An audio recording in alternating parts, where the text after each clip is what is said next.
Yes, we are live now. Hello friends, this is Himanshi and welcome to Let's Learn. सभी को good evening, नमस्कार, राम राम, सत श्री अकाल, अस्सलाम वालेकुम, what are you feel connected with. Start करेंगे आज का सेशन। ये है आपकी class 2 for child development and pedagogy practice, जिसमें हम अच्छे सवाल करेंगे। जैसे सवाल पेपर में आते हैं, जिस तरह के सवाल, जो टॉपिक्स हैं, पैटर्न है, स्टैंडर्ड है, इजी, मॉडरेट, डिफ़िकल्ट, ये सब को ध्यान में रखते हुए क्वेश्चंस हम करने वाले हैं। और विद टाइम जो है अलग अलग सेशंस हम लोग करेंगे। ठीक, चलिए स्टार्ट करते हैं। सिर्फ क्वेश्चंस ही नहीं, अलग अलग टॉपिक्स पे हम क्वेश्चंस करेंगे। अलग अलग चीज़ें हैं, असर्शन रीज़न के क्वेश्चंस हैं, जो मोस्ट प्रोबेबली मैं कल आपके साथ डिस्कस करूंगी, है ना। कीवर्ड्स पे भी हम आएंगे, आज कोई बैच में पूछ रहा था, है ना। चलिए स्टार्ट करते हैं। होपफुली आप लोग जो है आ गए होंगे। सॉरी आपको वेट कराया। 30 क्वेश्चंस हैं, जैसा पेपर में आते हैं। पेपर 1 हो आपका, पेपर 2 हो आपका, कोई फर्क इस बात से नहीं पड़ता, क्योंकि सिलेबस सेम है। पिछले वाला पीडीएफ आपको अभी तक नहीं मिला होगा, वो अब मिल जाएगा अपडेटेड। आपको कहाँ पर मिलेगा? टेलीग्राम चैनल पर मिल जाएगा, या लेट्स लर्न के ऐप पे भी अवेलेबल हम करा देंगे इसको। ठीक है जी, चलिए शुरू करें कहानी। लाइक शेयर सब्सक्राइब आप कर देंगे, अगर नहीं किया हो तो कमेंट्स में बता देंगे अपने विचार, या आउट ऑफ 30 कितना आपने स्कोर किया ये आप लास्ट में बता के जाएंगे। ये क्वेश्चन है जो हमने क्वेश्चन नंबर 1 किया था लास्ट सेशन में। इसमें छोटा सा एक करेक्शन है कि जो आपकी ऑफिशियल आंसर की है वो इसमें, मतलब ये क्वेश्चन पूछा हुआ है या तो इसी बार का पूछा हुआ पेपर में, है ना। तो जो ऑफिशियली आंसर सीबीएसई ने माना है वो डिफरेंट है जो हमने डिस्कस किया था। गलत नहीं है बट डिफरेंट है ना। इवन हमारी टीम ने भी जो है मार्क करके हमें यही दे दिया फटाफट से, क्योंकि ज़्यादातर वेबसाइट्स पे सब जगह आपको यही मिलेगा, लेकिन हमें अगेन उसी के साथ चलना होता है जो ऑफिशियल आंसर की मानती है ना। तो इस पर थोड़ी सी चर्चा करेंगे। मैंने सोचा ये कराना ज़रूरी है, कहीं आप लोग जो है ये गलत दिमाग में लेकर के ना चले जाएं, क्योंकि जो आंसर की में मानना है उनको फाइनल वही मानेंगे वो। ठीक, चलिए समझते हैं, इसको डिस्कस करते हैं, फिर उसके बाद आज के क्वेश्चन नंबर 1 से शुरू करेंगे। ये प्रीवियस क्लास का पहला क्वेश्चन है, अगर किसी ने ना देखी हो वो देख लीजिएगा सेशन। क्वेश्चन क्या है? Academic performance and intellectual abilities gradually improve in children who live deprived settings. यानी एकेडमिक परफॉर्मेंस, यानी पढ़ाई लिखाई में जो परफॉर्म कर रहे हैं बच्चे की, मार्क्स से लेकर के उसकी पढ़ने का लेवल से लेकर, वो इंक्रीज हो जाएगा। उसकी इंटेलेक्चुअल एबिलिटीज बेहतर हो जाएंगी, धीरे धीरे सोचने समझने सीखने की क्षमता बेहतर हो जाएगी उन बच्चों में जो लीव कर देते हैं या छोड़ देते हैं डेप्राइव्ड सेटिंग्स को। डेप्राइव्ड सेटिंग्स कौन सी है? वंचित परिवेश।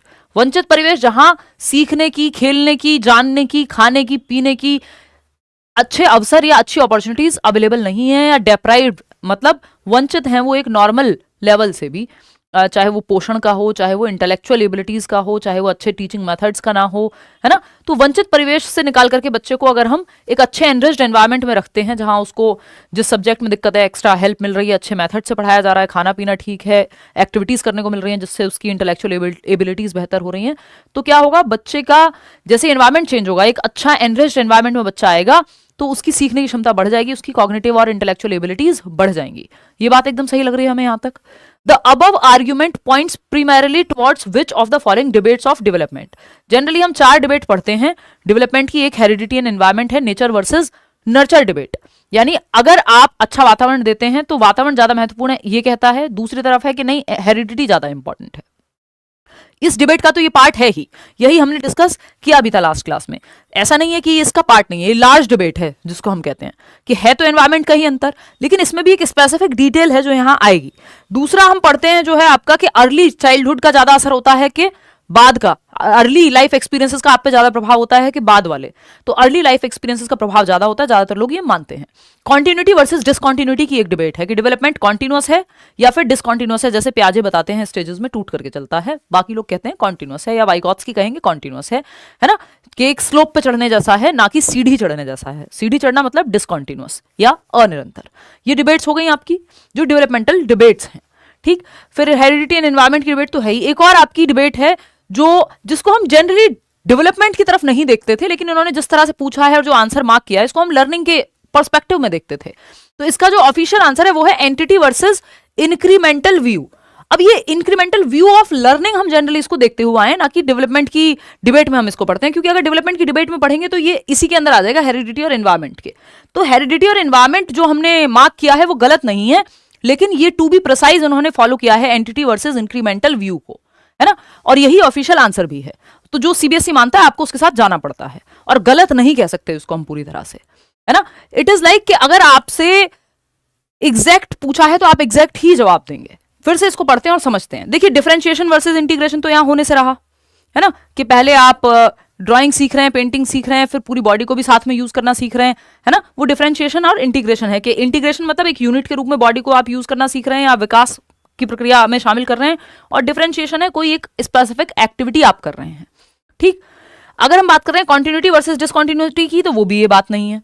यहाँ पे दो ही ऑप्शन बचते हैं कि जब आपने एक बच्चे को उसकी अकादमिक प्रदर्शन या उसकी एकेडमिक एबिलिटी बेहतर हो जा रही है, यदि आप एक डिप्राइव्ड या खराब जगह से निकाल करके उसको अच्छे एनवायरमेंट में डाल देते हैं, नर्चरिंग या नरिशिंग एनवायरमेंट में डाल देते हैं, कॉन्ड्यूसिव एनवायरमेंट में डाल देते हैं, ये बात सही है बिल्कुल। ये क्या कहा जा रहा है यहाँ पे, तो ये बात एकदम क्लियर है। The above argument points towards, अब ये जो डिबेट है कि एंटिटी वर्सेस इंक्रीमेंटल, मतलब ये फिक्स नहीं मान रहे हैं, ये नहीं कह रहे हैं कि बच्चे की क्षमता यदि फिक्स होती, यदि हेरिडिटी ही डिसाइड कर रही होती, तो फिर तो एनवायरमेंट सही देने से कुछ हो नहीं पाता, ठीक है ना। तो ये एबिलिटी का यानी क्षमता का इंक्रीमेंटल वर्सेस एंटिटी व्यू है। एंटिटी व्यू होता है स्थिर मानना, फिक्स्ड मानना, कि एक एंटिटी है, एक सिंगल एंटिटी है, आपकी जो क्षमता है वो सिंगल एंटिटी के रूप में काम करती है। इसमें वो लगाया नहीं होगा, एनीवे तो सिंगल एंटिटी है, फिक्स्ड है, अगर मैं कहूं फिक्स्ड है। और अगर हम बात करते हैं इंक्रीमेंटल की, तो दूसरी तरफ कहा जाता है कि आप क्षमता को बढ़ा सकते हैं यदि आप सीखते जाएं, तो इंक्रीमेंटल है। तो ये वही बात हो रही है कि अगर फिक्स्ड मान लिया होता तो फिर तो एनवायरमेंट बदल लो, कुछ नहीं होता, क्योंकि इन्होंने तो फिक्स मान लिया कि हेरिडिटी या किसी भी एक रीजन से फिक्स्ड है जो एबिलिटी है। लेकिन यहां पे इंक्रीमेंट हो रहा है, लर्निंग की एबिलिटी बेहतर हो रही है। इसको लार्जली अगर आप देखेंगे तो ये हेरिडिटी एंड एनवायरमेंट जैसा ही दिखेगा, लेकिन हमें स्पेसिफिक चूज करना है, और जो ऑफिशियली आपका सीबीएसई ने माना भी है। तो ये इसमें ये बहुत ही माइन्यूट सा डिफरेंस था, है ना। वो चाहते तो इसको मान सकते थे सेकंड को, कोई बहुत गलत नहीं होगा सेकंड को मानना अभी भी, ठीक है।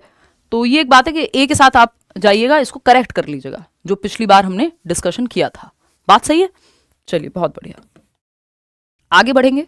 आज का पहला क्वेश्चन शुरू करते हैं, देखते हैं आप लोग 30 क्वेश्चन में कितना अच्छे से परफॉर्म कर पाते हैं, या फिर आपकी अंडरस्टैंडिंग कितनी बेहतर हो पाती है। क्वेश्चन नंबर 1 है, the physical changes over childhood and adolescence both those visible from the outside and internal changes are known as, यानी बचपन और किशोरावस्था के दौरान होने वाले शारीरिक परिवर्तन, चाहे वे बाहरी रूप से दिखाई देने वाले हो या आंतरिक परिवर्तन हो, निम्नलिखित में से किस नाम से जाने जाएंगे।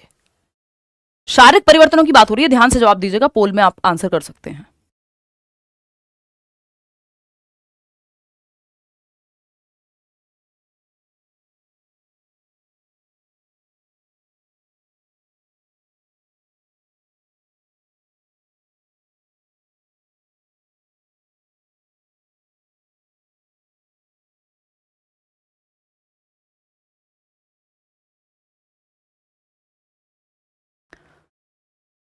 फोर्टी 41% लोग बी ऑप्शन दे रहे हैं, मैचुरेशन।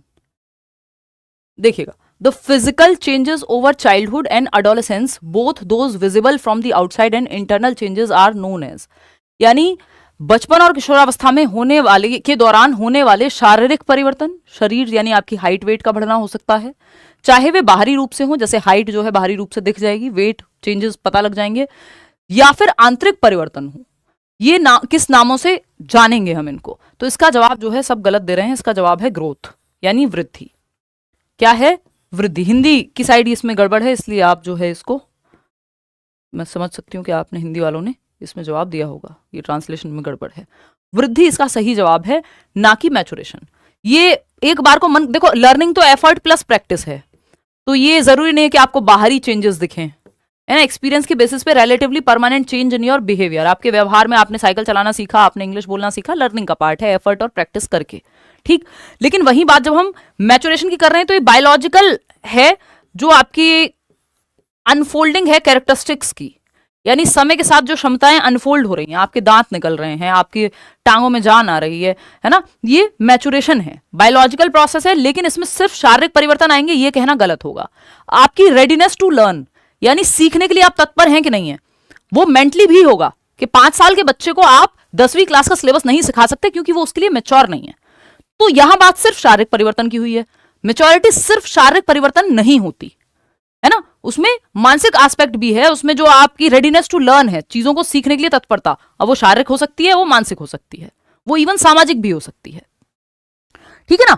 तो यहां अगर अब आप लोग कंफ्यूज होंगे कि ऐसे कैसे, चाइल्डहुड और एडोलेसेंस में आपको पता है फिजिकल डेवलपमेंट हो रहे, फिजिकल चेंजेस हो रहे होते हैं बहुत सारे, both those visible from the outside, यानी बाहर से भी आप देख सकते हैं, जैसे हाइट और वेट का बढ़ना या घटना। हाइट तो नहीं घटेगी, बढ़ेगी ही। Internal changes are also. अब इंटरनल चेंजेस को कई लोग कहेंगे ये तो कैसे मापे जाएंगे, क्वांटिटेटिव थोड़ी होते हैं।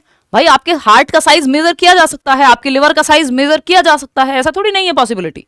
तो इंटरनल ऑर्गन्स को नहीं क्या मेजर कर सकते, हम कर सकते हैं, वो भी तो ग्रोथ का ही पार्ट है। भाई क्वांटिटेटिव तो है ही ना, वो भी मात्रात्मक तो है ही। तो आप इसमें ये मत कहिए कि ये ग्रोथ नहीं हो सकता। इंटरनल चेंजेस जो हो रहे हैं, फिजिकल शारीरिक परिवर्तनों की बात हो रही है ना, फिजिकल चेंजेस, तो जो आपके शरीर के अंदर वाले जो अंग हैं, इंटरनल ऑर्गन्स हैं, उनको भी तो, उनका भी वेट भी मेजर कर सकते हो, वेट भी माप सकते हो। आपकी क्या आपके आंतों की लंबाई नहीं मापी जा सकती, मापी जा सकती है। तो इंटरनल ऑर्गन्स में भी जो शारीरिक परिवर्तन है वो ग्रोथ का ही पार्ट है। तो इसका सही जवाब जो है वो ग्रोथ होगा, इसमें कोई भी दो राय है नहीं। ठीक, क्लियर है बात, क्योंकि हमसे स्पेसिफिकली पूछा है कि वो वाले परिवर्तन जो आउटसाइड और इंटरनल फिजिकल चेंजेस की सिर्फ बात हुई है। अगर ग्रोथ नहीं होता तब हम डेवलपमेंट के साथ जाते, क्योंकि सिर्फ फिजिकल चेंजेस की बात हुई है, इसलिए हम वृद्धि के साथ जा रहे हैं। ठीक है ना। चलिए खैर आगे बढ़ते हैं। क्वेश्चन नंबर 2 देखिएगा क्या कहता है। अजर्शन है और रीजन है, इस तरह के 5-6 सवाल कम से कम आते हैं पेपर में। अब जब से पेपर ऑनलाइन हुआ है 2020 के समय से, और अब तक हर बार आते हैं। ठीक है ना। तो अजर्शन या एक स्टेटमेंट है, क्या है, teachers should follow standardised curriculum, pedagogy and methods of assessment. यानी शिक्षकों को मानकीकृत पाठ्यक्रम या पाठ्यचर्या कहिए आप, करिकुलम लिखा है क्योंकि करिकुलम में सारी एक्टिविटीज आ जाती हैं, और करिकुलम का जस्ट पार्ट है सिलेबस, जिसमें आपके चैप्टर्स आप पढ़ते हैं। तो ये पाठ्यचर्या होगा हिंदी में, क्योंकि करिकुलम लिखा है, पाठ्यक्रम मतलब सिलेबस होगा। शिक्षा शास्त्र और मूल्यांकन के तरीकों का पालन करना चाहिए। Pedagogy and methods of assessment, teacher को ये सब फॉलो करने चाहिए। कैसे, स्टैंडर्डाइज्ड करिकुलम, सबके लिए एक जैसी एक्टिविटीज, एक जैसे मेथड्स, ये गलत होगा। स्टैंडर्डाइज्ड मेथड्स को हम अच्छा नहीं मानते, ये वर्ड अपने आप में नेगेटिव है ना। जब हम कीवर्ड डिस्कस करेंगे तब हम इसकी बात करेंगे, है ना, कि ये जो है नेगेटिवली यूज होता है। स्टैंडर्डाइज्ड का मतलब है यूनिफॉर्म, इंस्ट्रक्शन का मतलब है सबके लिए सेम। तो सबके लिए सेम कपड़ों में ठीक है कि अमीर गरीब का फर्क नहीं होगा, या बच्चे को ज्यादा डिस्ट्रैक्शन नहीं होगा अगर सेम यूनिफॉर्म पहन के आ रहा है, लेकिन पढ़ाने के तरीकों में यूनिफॉर्मिटी या स्टैंडर्डाइज्ड होना, यानी सबके लिए एक जैसा होना सही नहीं है। क्योंकि आपकी क्लास में एक ऐसा भी बच्चा होगा जो धीमे सीखता होगा, एक ऐसा बच्चा होगा जो देख के सीखता होगा, एक ऐसा बच्चा होगा जो सुन के ज्यादा अच्छा सीखता होगा, एक ऐसा बच्चा होगा जो एक्टिविटी करके सीखता होगा।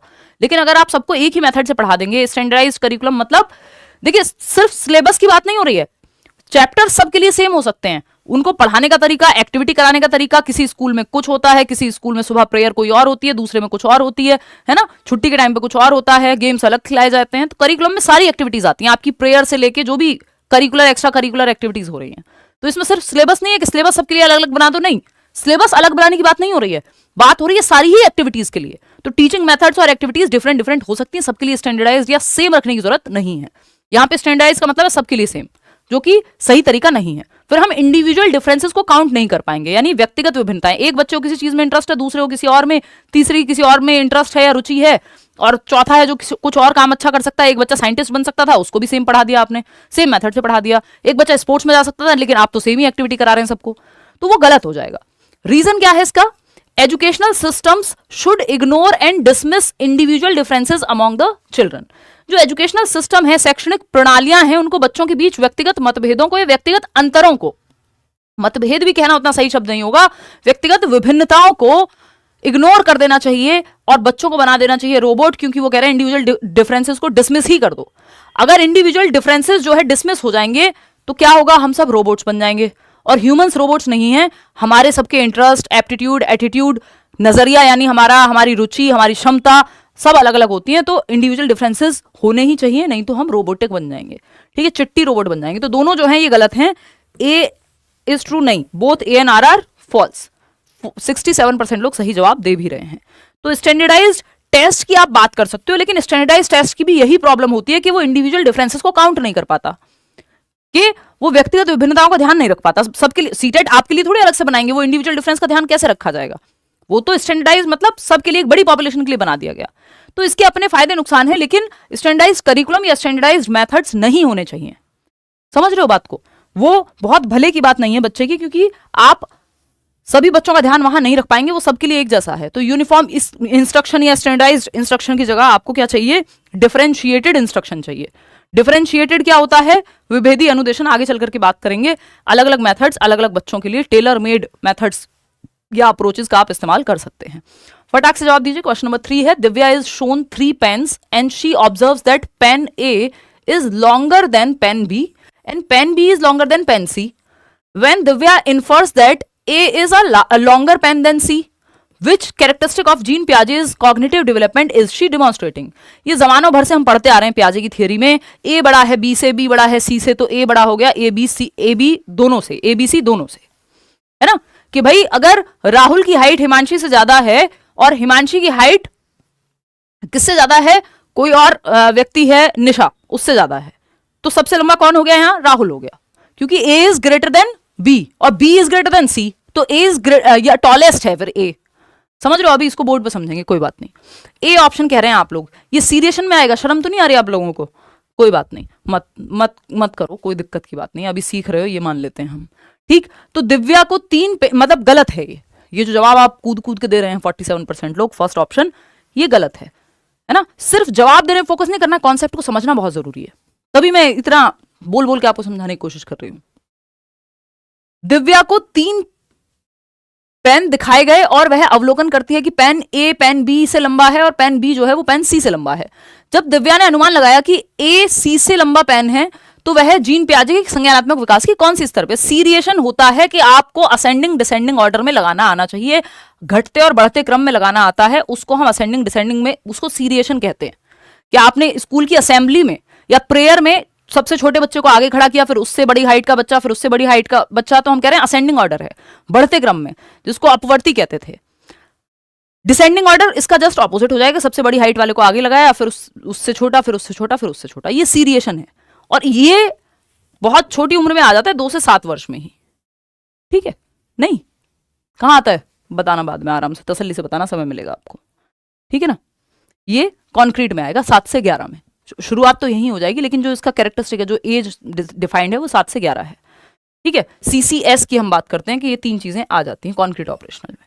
ये नहीं है, ये कंजर्वेशन भी नहीं है कि वॉल्यूम और शेप और साइज के बदलने से वॉल्यूम सेम रहता है, यानी एक 500 ml पानी है, चाहे बॉटल में डालो, ड्रम में डालो, है ना, नीली बाल्टी में डालो, जिसमें डालो वो 500 ml ही रहेगा, ये कंजर्वेशन है, तो वो भी नहीं है। ये ट्रांजिटिव थॉट है। ये कितने लोग सही जवाब दे पा रहे हैं? देखना एक बार, थर्ड ऑप्शन 15, बस 15%।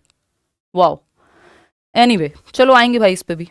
हाइपोथेटिको डिडक्टिव रीजनिंग तो नहीं लग रही है इसमें। हाइपोथेटिको डिडक्टिव रीजनिंग इकोनॉमिक्स में या हायर लेवल साइंटिफिक थिंकिंग में, यानी जो सामने नहीं है उस पे आप इमेजिन करके, परिकल्पना करके, तब आप पहुंच पा रहे हैं किसी एक उत्तर तक। देखिए ये ट्रांजिटिव थॉट है, जो कहां आता है? 7 से 11 वर्ष में ही आता है। ट्रांजिटिव या ट्रांजिटिविटी बोल देते हैं। कॉन्क्रीट ऑपरेशनल यानी मूर्त संक्रियात्मक अवस्था, पियाजे की 4 अवस्थाएं, इतना तो आप जानते हैं, है ना? ये ट्रांजिटिव थॉट कहलाता है, या ट्रांजिटिविटी भी बोल देते हैं इसको कई लोग। चलिए समझ लेते हैं कहानी क्या है, आप इतने क्यों परेशान हैं। देखिए ट्रांजिटिविटी या सकर्मक थॉट, ये रिलेशन दर्शाता है 2 चीजों के बारे में। ट्रांजिटिविटी या सकर्मकता, जो आप कहना चाहें, सकर्मक विचार, ठीक है? ट्रांजिटिविटी सिंपल है कि A is greater than B and B is greater than C। तो क्या हम नहीं कह सकते कि A is greater than B and C both, या A इज द टॉलेस्ट? ये नहीं कह सकते। A इज द टॉलेस्ट, कि A बड़ा है B से, या A is taller than B, B is taller than C, तो A इज द टॉलेस्ट। यानी जब A ऑलरेडी बड़ा था B से और B बड़ा है C से, तो सिंपल बात है, सबसे बड़ा कौन हुआ? A हुआ। ये जो रिलेशन है इसको ट्रांजिटिविटी कहते हैं, है ना? ये क्या कहते हैं भाई? ठीक है, जमीन, ट्रांजिटिविटी कहते हैं इसको। सकर्मकता कहते हैं कि 2 चीजों के बीच में रिलेशन जो है बच्चा जान पा रहा है, लॉजिक आने पे ही होता है। और ये कब होगा? देखो ट्रांसडक्टिव थॉट अलग है, वो इलॉजिकल थॉट है कि चांद को देखा और उसे लगा कि मेरी बॉल भी चांद जैसी है, दोनों गोल हैं। वो इलॉजिकल इलरेशनल थिंकिंग है 2 से 7 वर्ष में, उसकी बात नहीं हो रही है। इसमें तो लॉजिक आ गया है, इंडक्टिव लॉजिक आ गया है। तो ये कॉन्क्रीट ऑपरेशनल का पार्ट है, यानी मूर्त संक्रियात्मक अवस्था पियाजे की तीसरी अवस्था जो है, जहां लॉजिक पहली बार इंडक्टिव चीजों को लेकर के आता है 7 से 11 वर्ष की अवस्था में। बात सही है ना? ये पियाजे की 4 स्टेजेस तो पता है आपको, SPCF। सेंसरी मोटर जन्म से 2 वर्ष, प्री ऑपरेशनल 2 से 7, कॉन्क्रीट ऑपरेशनल 7 से 11, और 11 से 15 या 11 एंड अबव फॉर्मल ऑपरेशनल। इसमें हाइपोथेटिको डिडक्टिव रीजनिंग आती है। ठीक है बात कि थिंकिंग अबाउट थिंकिंग जो है आपकी वो फॉर्मल में लगेगी। ये 7 से 11 में जो है 3 चीजें आती हैं, मैं आपको बता दूं जो मुख्य 3 चीजें हैं, आती तो बहुत चीजें हैं। CCS से मैं आपको शॉर्ट फॉर्म बता के चलती हूं। कंजर्वेशन आ जाता है, संरक्षण के वॉल्यूम चेंज नहीं होता, क्वांटिटी चेंज नहीं होती शेप और साइज के बदलने से। अगर 500 ml दूध है या 1 लीटर दूध है तो वो 2 पैकेट में रख दो आप उसको, चाहे 1 पैकेट में ले लो 1 लीटर वाले, रहेगा सेम ही। शेप साइज चेंज हुआ है, वॉल्यूम चेंज नहीं हुआ। दिस इज कंजर्वेशन या संरक्षण। इसके अलावा होता है आपका क्लासिफिकेशन, कि बच्चा क्लासिफाई करना सीख जाएगा, कि एक जैसी कैरेक्टरिस्टिक्स के आधार पे बांटना सीख जाएगा कि भाई ये आपका ट्राइंगल है, ये आपका सर्कल है, ये आपका स्क्वायर है, तो सबको अलग अलग कैरेक्टरिस्टिक्स के आधार पे बांटना वर्गीकरण है। ये भी 7 से 11 वर्ष में ही आएगा, मूर्त संक्रियात्मक अवस्था में। फिर आता है आपका सीरिएशन, जिसकी हम बात शुरुआत में कर रहे थे। सीरिएशन जिसको आप कह रहे थे कि ये सही है, क्रमीकरण है, ये सिंपल क्रम में लगाना है। यहां क्रम में लगाने की बात नहीं हुई है, यहां 3 चीजों में रिलेशन ढूंढने की बात हुई है, जो ट्रांजिटिविटी यहीं पे आती है 7 से 11 वर्ष में। ठीक है ना? तो सीरिएशन तो घटते और बढ़ते क्रम में असेंडिंग और डिसेंडिंग ऑर्डर में लगाना आपको आता है, वो सीरिएशन है। ठीक, तो ये 3 चीजें 7 से 11 में आ जाती हैं, और प्लस आपकी ट्रांजिटिविटी भी आ जाती है, सकर्मकता, यानी चीजों के बीच में रिलेशन ढूंढ पाना कि A is greater than B and B is greater than C, then A is the greatest. ठीक है, goat, greatest of all time A हो गया है। यहाँ पे मजाक कर रही हूं, यहाँ पे सिंपल मतलब है 2 चीजों के बीच में जो है रिलेशन। इतनी बात क्लियर है? निशा अभी नहीं है, निशा को बुलाएंगे 1-2 दिन में। Divya is shown 3 pens. ठीक है, 3 पेन के बीच में क्या रिलेशन है, कौन सा लॉन्गेस्ट है ना, ये कौन से कैरेक्टरिस्टिक कहाँ, कौन सा कैरेक्टरिस्टिक है, तो ये ट्रांजिटिव थॉट है बच्चे का। ये 2 चीजों के बीच में वो रिलेशन शो कर पा रहा है। Third option. आगे बढ़ेंगे, क्वेश्चन नंबर 4 देखिएगा।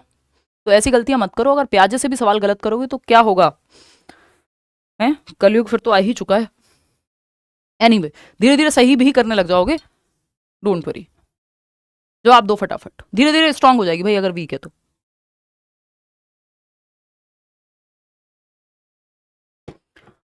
Question number 4, the child begins to form concepts of physical and social reality, this is one of the characteristics of. इसमें भी आप पक्का गलती करोगे, पक्का पक्का 200% गलती करेंगे आप।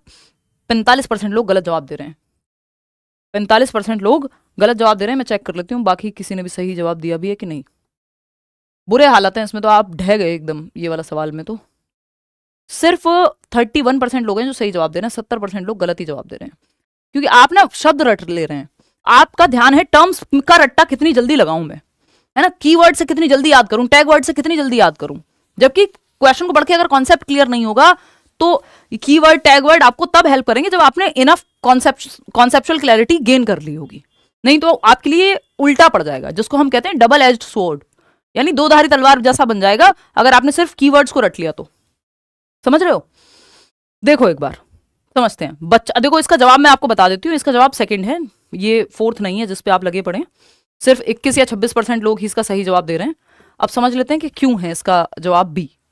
देखिएगा, the child begins to form concepts of physical and social reality. Physical reality क्या होती है भाई? भौतिक वास्तविकता, हवा, पानी, जल, वायु, आकाश, जो भी ये जल वो फिजिकल चेंजेस वाली जो चीजें हैं या क्लाइमेट से रिलेटेड चेंजेस हैं वो फिजिकल रियलिटी में आ गई। सामाजिक रियलिटी कहाँ है? लोग, यानी समाज, आपके आसपास के लोग। आप दूध लेने जाते हैं सुबह, वो दूध वाले भैया, जिम जा रहे हैं तो वहां लोग मिल रहे हैं, है ना, पेपर देने जा रहे हैं तो लोग मिल रहे हैं, आपके क्लासमेट्स, आपके यार दोस्त, आपका समाज, सो कॉल्ड 4 लोग क्या कहेंगे, वो सब सोशल रियलिटी का पार्ट है। फिजिकल रियलिटी क्या है? भूकंप आ जाए 2 मिनट में सोशल रियलिटी ढेर, मतलब कुछ भी क्लाइमेट से रिलेटेड अगर कोई भी चीज है ना, AQI दिल्ली का बर्बाद है एकदम, हर दिन एक बार ये ख्याल आ जाता है कि दिल्ली छोड़ दी जाए, है ना, फिर समझा लिया जाता है कोई बात नहीं, देखते हैं, करेंगे कुछ, शायद कोई सुधार आए।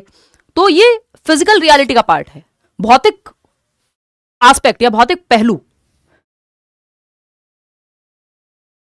है ना। सोशल रियलिटी जिसमें लोग हैं। तो आपका the child begins to form concepts of, सवाल पढ़िए ध्यान से, कॉन्सेप्ट्स ऑफ फिजिकल रियलिटी या सोशल रियलिटी नहीं बना रहा है बच्चा, इन दोनों के कॉन्सेप्ट्स को बना रहा है। और कॉन्सेप्ट्स कहां बनते हैं सरकार? दिमाग में बनते हैं। इंटेलेक्चुअल डेवलपमेंट या कॉन्सेप्चुअल डेवलपमेंट कहाँ होता है? आपका कॉग्निटिव डेवलपमेंट के अंदर, या बौद्धिक विकास के अंदर, या संज्ञानात्मक विकास के अंदर।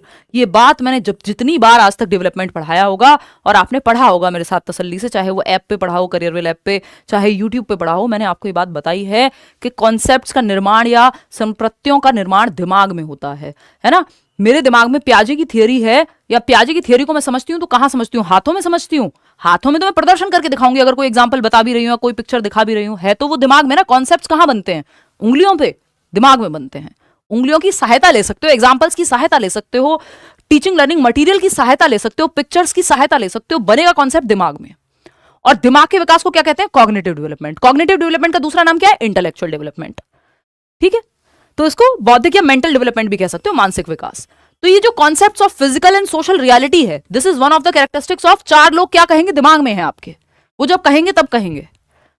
अब ये जो कॉन्सेप्ट है समाज का, या शादी में जाएंगे तो एक तरह के कपड़े पहनेंगे, और मैयत में जाएंगे तो एक तरह के कपड़े पहनेंगे, ये सारे कॉन्सेप्ट्स हैं कहाँ? दिमाग में ही तो स्टोर्ड है, बाहर तो जो है ही। तो इनका कॉन्सेप्ट कहाँ है? दिमाग में है। तो इसका जो सही जवाब है वो इंटेलेक्चुअल डेवलपमेंट है, क्योंकि आपसे ये नहीं पूछा जा रहा फिजिकल एनवायरमेंट का क्या करोगे, फिर उसको सोशल में कैसे डालोगे? भाई हवा पानी थोड़ी ना सोशल डेवलपमेंट, सोशल एनवायरमेंट का पार्ट है, वो तो फिजिकल एनवायरमेंट का पार्ट है।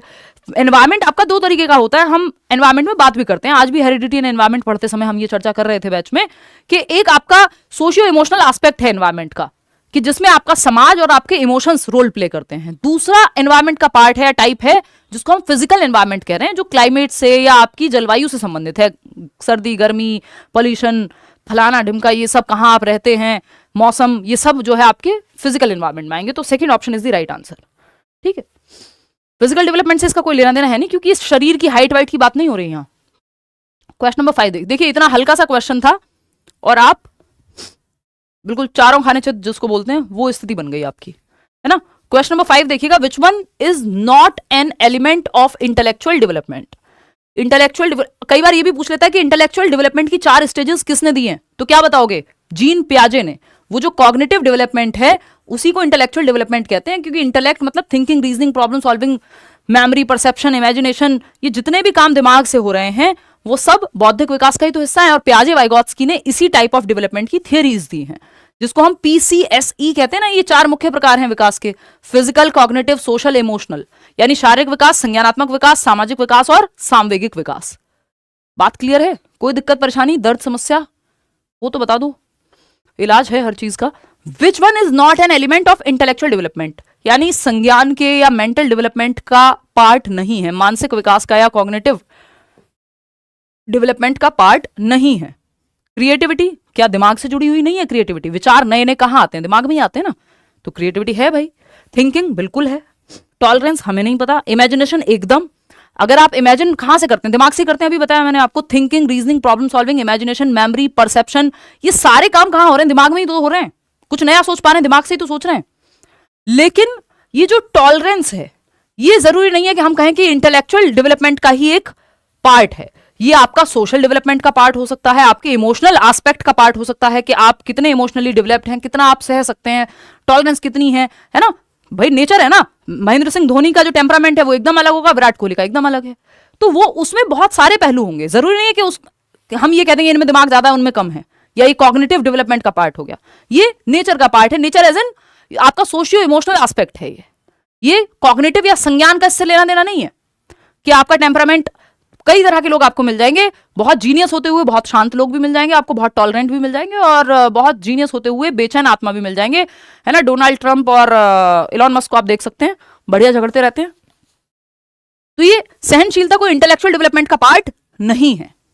ठीक, बहुत स्मार्ट होने के बावजूद आप बहुत खराब व्यक्ति हो सकते हैं, इनटॉलरेंट हो सकते हैं, है ना।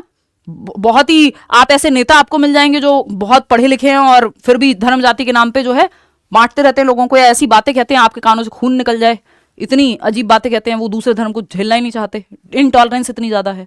तो हर तरह के लोग हैं, तो इसका संज्ञान से कोई लेना देना नहीं है। कुल मिला के बात यह है कि ये आपके दिमाग के विकास से इसका कोई संबंध नहीं, ये सोशियो इमोशनल एस्पेक्ट में आ जाएगा, सोशियो इमोशनल डेवलपमेंट में आएगा अगर पूछा भी जाए तो। क्वेश्चन नंबर 6 देखिएगा, क्वेश्चन नंबर 6 देखिएगा, the tendency of feeling of rebellion is related to which of the following stages. यानी विद्रोह की भावना या फीलिंग ऑफ रिबेलियन या फीलिंग ऑफ रिवोल्ट, ये जो टेंडेंसी है या ये जो भावना है, ये किस एक स्टेज से विकास की जुड़ी हुई है, डेवलपमेंट की किस स्टेज से जुड़ी हुई है? चाइल्डहुड, जिसको हम 2 से 12 वर्ष कह सकते हैं, अर्ली चाइल्डहुड 2 से 6 वर्ष, 6 से 12 लेटर चाइल्डहुड, इन्फेंसी जन्म से 2 वर्ष, प्री एडोलसेंस 12 से 16 वर्ष, मिडल एडोलसेंस 16 से 18। मिडल की जगह इसको आप लेटर भी लिख सकते हो, क्योंकि अगर लेटर अलग से नहीं दिया होता तो आपको इसी से काम चलाना पड़ता है। तो इसका जवाब क्या है? थर्ड ऑप्शन जो है कई लोग दे रहे हैं, बट इसका जवाब जो है वो फोर्थ ऑप्शन होना चाहिए, जिसको हम क्या कहेंगे? मध्य किशोरावस्था। 16 से 18 में तो इतना ज्यादा रिवोल्ट की भावना बच्चे में आने लगती है, वो कहता है मैं एक इंडिविजुअल हूं, क्या तुम्हारा समाज, क्या तुम्हारी बातें, है ना, मुझे मेरे हिसाब से जीना है, दुनिया बदल देंगे, है ना। फीलिंग ऑफ रिवोल्ट, घर वालों से बहुत कॉन्फ्लिक्ट होने लगते हैं, टीचर्स से बहुत लड़ाई झगड़े कई बार हो जाते हैं, तो विचारों का मतभेद बहुत ज्यादा है इस उम्र में, वो टेंडेंसी ऑफ रिवोल्ट है, विद्रोह की भावना। मध्य किशोरावस्था 16 से 18 में ये पीक पे है। वैसे पूछा जाए तो सिर्फ एक आंसर इसका हो सकता था एडोलेसेंस 12 से 18 वर्ष, लेकिन क्योंकि आपको 4 ऑप्शन अलग दे दिए गए, तो जब हम किशोरावस्था को 12 से 18 को बांटते हैं तो 12 से 16 को हम अर्ली या प्री एडोलेसेंस कहते हैं, और जो लेटर एडोलेसेंस कहते हैं 16 से 18 को। मिडल तो आपको बीच में से ही निकालना होता है कि 12 से 16 लिख दिया, और अगर मिडल निकालना हो तो आप कह देंगे 14 से 16 कह देंगे, तो वो मिडल का अपना कोई अस्तित्व नहीं है। ऐसे ही चाइल्डहुड में भी है कि लेटर चाइल्डहुड और अर्ली चाइल्डहुड के बीच के कोई 3 साल निकाल लो तो वो मिडल में पहुंच जाता है कि 8 से 11, 6 से 8, इस तरह से वो डिपेंड करेगा ऑप्शन पे। ठीक, तो ये मिडल एडोलेसेंस है। अगर एडोलेसेंस में भी बांट के देखना हो कि रिवोल्ट कहाँ है सबसे ज्यादा, तो यहाँ है। एनीवे, प्री एडोलेसेंस में आपके प्यूबर्टी हिट कर रही होती है, बहुत सारे चेंजेस आ रहे होते हैं, चेंजेस तो यहाँ भी हैं, बट यहाँ वो और तेज हो जाएंगे मध्य किशोरावस्था में या लेटर में। क्वेश्चन नंबर 7 देखिएगा, क्या कहता है question number 7? There are individual variations in the rate of motor development yet the sequence of motor development is from, यानी इंडिविजुअल डिफरेंसेस या व्यक्तिगत विभिन्नताएं होंगी गतिक विकास में या मोटर डेवलपमेंट में। क्या है मोटर डेवलपमेंट? दौड़ना, भागना, उछलना, कूदना, जितने भी काम शरीर से हो रहे हैं जिसमें गति शामिल है। मोटर, आप देखते हैं घर में मोटर चलाते हुए कई लोगों के यहाँ पानी वानी आता होगा, तो मोटर क्या कर रही है? गति कर रही है। तो ऐसे ही गति करने से संबंधित जो विकास का प्रकार है वो गतिक विकास या गत्यात्मक विकास या मोटर डेवलपमेंट कहलाता है। और ये किसके अंदर आएगा? गति करना किसका पार्ट है?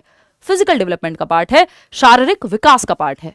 और ये GF से आपको याद कराया हुआ है कि फिजिकल डेवलपमेंट से जुड़ा हुआ है आपका मोटर डेवलपमेंट, यानी गत्यात्मक विकास, दौड़ना, भागना, उछलना, कूदना।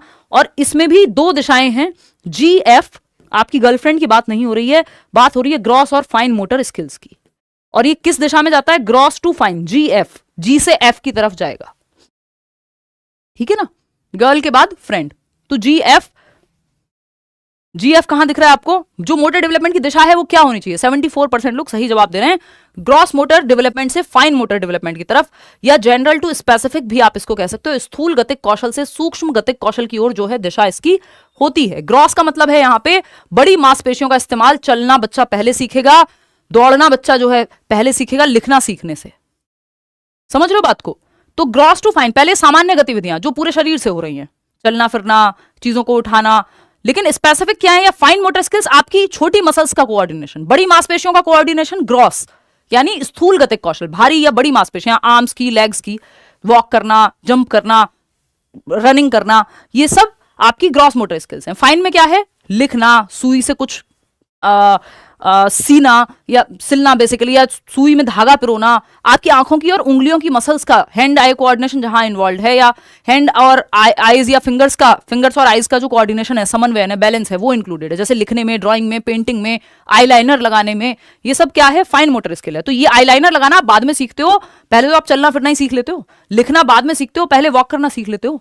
तो ग्रॉस टू फाइन जाता है, ड्राइंग पेंटिंग सब आपका फाइन मोटर में आएगा, ठीक है। ये सेकेंड ऑप्शन हो गया इसका सही जवाब, बाकी कोई और सेंस बनाता ही नहीं। फाइन से ग्रॉस नहीं जाएगा, ग्रॉस टू फाइन जाएगा। GF तभी याद रखना है आपको। सेफेलोकॉर्डल और प्रॉक्सिमोडिस्टल जो है वो आपकी चलने फिरने वाली दिशाओं की बात वहां पे होगी, जो कि यहां बन नहीं रही है बात, ठीक है। हेड टू टो और centre to periphery. Question number 8 देखिएगा। During a task Yashika is talking to herself about ways she can proceed on the task. एक टास्क, एक काम करते हुए यशिका एक बच्ची है जो खुद से ही बातें कर रही है। According to Lev Vygotsky's idea on language and thought, यानी वाइगोत्स्की का जो विचार है भाषा और विचार पे, अगर उसके अनुसार जाएं तो this kind of private speech is a sign of what? भाई ये प्राइवेट स्पीच है क्योंकि बच्चा खुद से बात कर रहा है, सेल्फ टॉक। सेल्फ टॉक किसका पार्ट है अगर वाइगॉत्स्की की माने तो ये निज भाषा या निजी भाषा, ये प्राइवेट स्पीच कहते हैं इसको वाइगॉत्स्की, 3 से 6 वर्ष में आती है ना। इसी को ईगो सेंट्रिक स्पीच पियाजे कह देते हैं, वो प्री ऑपरेशनल स्टेज में इसको शामिल करेंगे 2 से 7 वर्ष। ठीक, अब अगर आप देखेंगे तो ये कह रहे हैं बच्चा खुद से ही बात कर रहा है, तो अगर वाइगॉत्स्की की माने तो ये खुद से बात करना, मान लो वो कोई सुई में धागा पिरो रहा है, कोई गेम खेल रहा है, अपनी गाड़ी का कोई पार्ट जोड़ रहा है, तो वो कह रहा है अरे बुद्धू ऐसे नहीं ऐसे लगाते हैं, ये वाला कलर इसमें आएगा, तो ये खुद से बातें कर रहा है। कपड़े की तय करते हुए वो खुद से बातें कर रहा है, अपनी साइकिल को साफ करते हुए खुद से बातें कर रहा है, देखो कितनी गंदी हो गई है, खुद के एक्शंस को दिशा दे रहा है बेसिकली। ठीक, सेल्फ रेगुलेशन या सेल्फ डायरेक्शन कहेंगे हम इसको। ये हेल्पफुल है बच्चे के संज्ञानात्मक विकास में, उसके बौद्धिक विकास में। क्यों? क्योंकि वो खुद को दिशा दे रहा है, खुद से ही बातें करके। जब आप पेपर सॉल्व करने जाते हैं खुद से बातें करते हैं, अरे ये वाला नहीं ये वाला होगा, अरे हिमांशी ने ये बताया था, हमने तो ये पढ़ा था, खुद से बातें कर रहे हैं। कई बार टीचर आके एग्जामिनर आपको चुप कराता है, भाई क्या हो गया, किससे बातें कर रहे हो, तो आप कहोगे खुद से बातें कर रहे हैं, डायरेक्शन दे रहे हैं। कहना मत, चुपचाप से सुन लेना, नहीं तो कॉपी वॉपी छीन के भगा दिए जाओगे। पंगे नहीं लेने पेपर में एग्जामिनर से, है ना। वो कहा जाता है ना, पानी में रह के मगर से बैठ नहीं किया जाता, तो आप एग्जामिनर से पंगे नहीं लेने आपको। देखिए, सेल्फ रेगुलेशन यानी स्वनियमन, सेल्फ डायरेक्शन, बच्ची खुद को ही डायरेक्शन दे रही है कोई एक्टिविटी करते हुए। जब वो खुद से बात कर रही है तो वाइगॉत्स्की कहेंगे वो खुद को डायरेक्ट कर रही है, सेल्फ रेगुलेट कर रही है, ये हेल्पफुल है उसके दिमाग के विकास में। वहीं ईगोसेंट्रिज्म पियाजे कहेंगे कि वो तो कॉग्निटिवली इमेच्योर है, इसलिए बोल बोल के बातें कर रही है। क्योंकि यहां व्यक्ति किसी और से बातें नहीं कर रहा, खुद से बातें कर रहा है बोल बोल के। समझ रहे हो बात को? ये साइकोलॉजिकल डिसऑर्डर नहीं है, कोई कॉग्निटिव इमेच्योरिटी नहीं है ये। अगर कॉग्निटिव इमेच्योरिटी मानते भी तो पियाजे के अकॉर्डिंग मानी जाती, वैसे नहीं।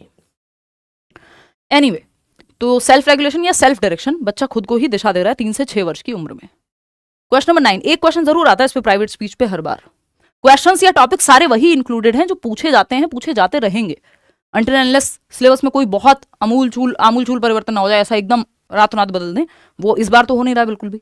देखिएगा question number 9, effective teaching includes, यानी ये जो आपके लास्ट के pedagogy in learning and pedagogy जो 10 नंबर की यूनिट है सीटेट में, उसका सवाल है ना। एक भी टॉपिक छूटना नहीं चाहिए क्योंकि टॉपिक सारे ही ऐसे हैं जिनसे सवाल आते हैं। प्रभावशाली शिक्षण में समाहित है, यानी इफेक्टिव टीचिंग, बेहतरीन टीचिंग, जो प्रभावी शिक्षण है, उसमें क्या शामिल होगा? पहला है taking care of emotional needs of students, यानी बच्चों की सामवेगिक नीड्स का, उनके इमोशंस का, उनकी भावनात्मक आवश्यकताओं का ध्यान रखना। यानी बच्चे कंफर्टेबल महसूस करें कि हाँ यार ये हमारा टीचर है, ये वाली मैम आती है तो बड़ा अच्छा लगता है पढ़ने में। क्यों? क्योंकि वो बच्चे के इमोशंस को इंक्लूड कर ले रही है, क्यों? उनके साथ अच्छा लगता है, किसी क्लास आपको अच्छी लगती है, क्यों? क्योंकि आप इंक्लूडेड फील कर रहे हो, कनेक्टेड फील कर रहे हो, आप इमोशनली सेफ फील कर रहे हो। ऐसा नहीं है कि ये टीचर बेइज्जती कर देगा 4 बच्चों में, है ना, या कुछ भी कह देगा। तो आपको क्यों पसंद है? क्योंकि इमोशनली सेफ महसूस कर रहे हैं आप, इमोशनल नीड्स आपकी केटर हो रही है बच्चे की। ठीक है। Adapting curriculum and assessments to the students needs, यानी वो टीचर जो करिकुलम और आकलन, यानी पढ़ाने के तरीके, एक्टिविटीज और टेस्ट करने के तरीके में भी चेंज लाए बच्चों की नीड्स के अकॉर्डिंग, उनकी एज के अकॉर्डिंग। अलग अलग बच्चे से अलग अलग तरह से पूछा जा सकता है। एक बच्चा जब आपको पता है कि ये बोल के बहुत अच्छा सुना सकता है तो आप उससे ओरल टेस्ट ले लेंगे। एक बच्चा हो सकता है जिसको डिसलेक्सिया हो, उससे अलग तरीके से आप टेस्ट ले लेंगे, या उसको पढ़ाने के तरीके कई डिफरेंट हो सकते हैं। तो अलग अलग बच्चों के लिए आप अडेप्ट कर रहे हैं, मेथड चेंज कर ले रहे हैं। Flexible grouping for peer interaction, flexibility बहुत बेहतरीन चीज है पूरे टीचिंग सिस्टम में। अगर आप इसको पॉजिटिव टर्म में देखना चाहें तो ये बेस्ट टर्म है कि लचीलापन होना चाहिए आपके मेथड्स में, पीयर इंटरेक्शन में जो ग्रुप कर रहे हैं तो आप फ्लेक्सिबिलिटी, अगर 4 बच्चे हैं एक दूसरे के साथ नहीं चाह रहे, दूसरे ग्रुप में जाना चाह रहे हैं, कर दो। एम्प्लॉइंग रिजिड क्लासरूम, ये वर्ड ही अपने आप में बहुत नेगेटिव है। ये फ्लेक्सिबिलिटी और रिजिडिटी ऐसे टर्म है जो 99% केस में आंख बंद करके काम कर जाते हैं। नहीं तो ये जो कीवर्ड वाला गेम है वो उल्टा पड़ जाता है कई बार। लेकिन रिजिड नेगेटिव ही मानेंगे हम इसको, अगर नॉट ना लिखा हो पहले तो। Employing rigid classroom management strategies, अगर आप एक ही तरीके से क्लासरूम को मैनेज करेंगे डंडा लेके या वॉटएवर जो भी वे है, तो वो तरीका सही नहीं है। फ्लेक्सिबिलिटी चाहिए। फर्स्ट, सेकंड और थर्ड तीनों सही हैं, जो कि सेकंड ऑप्शन आप लोग 85% लोग जवाब दे भी रहे हैं।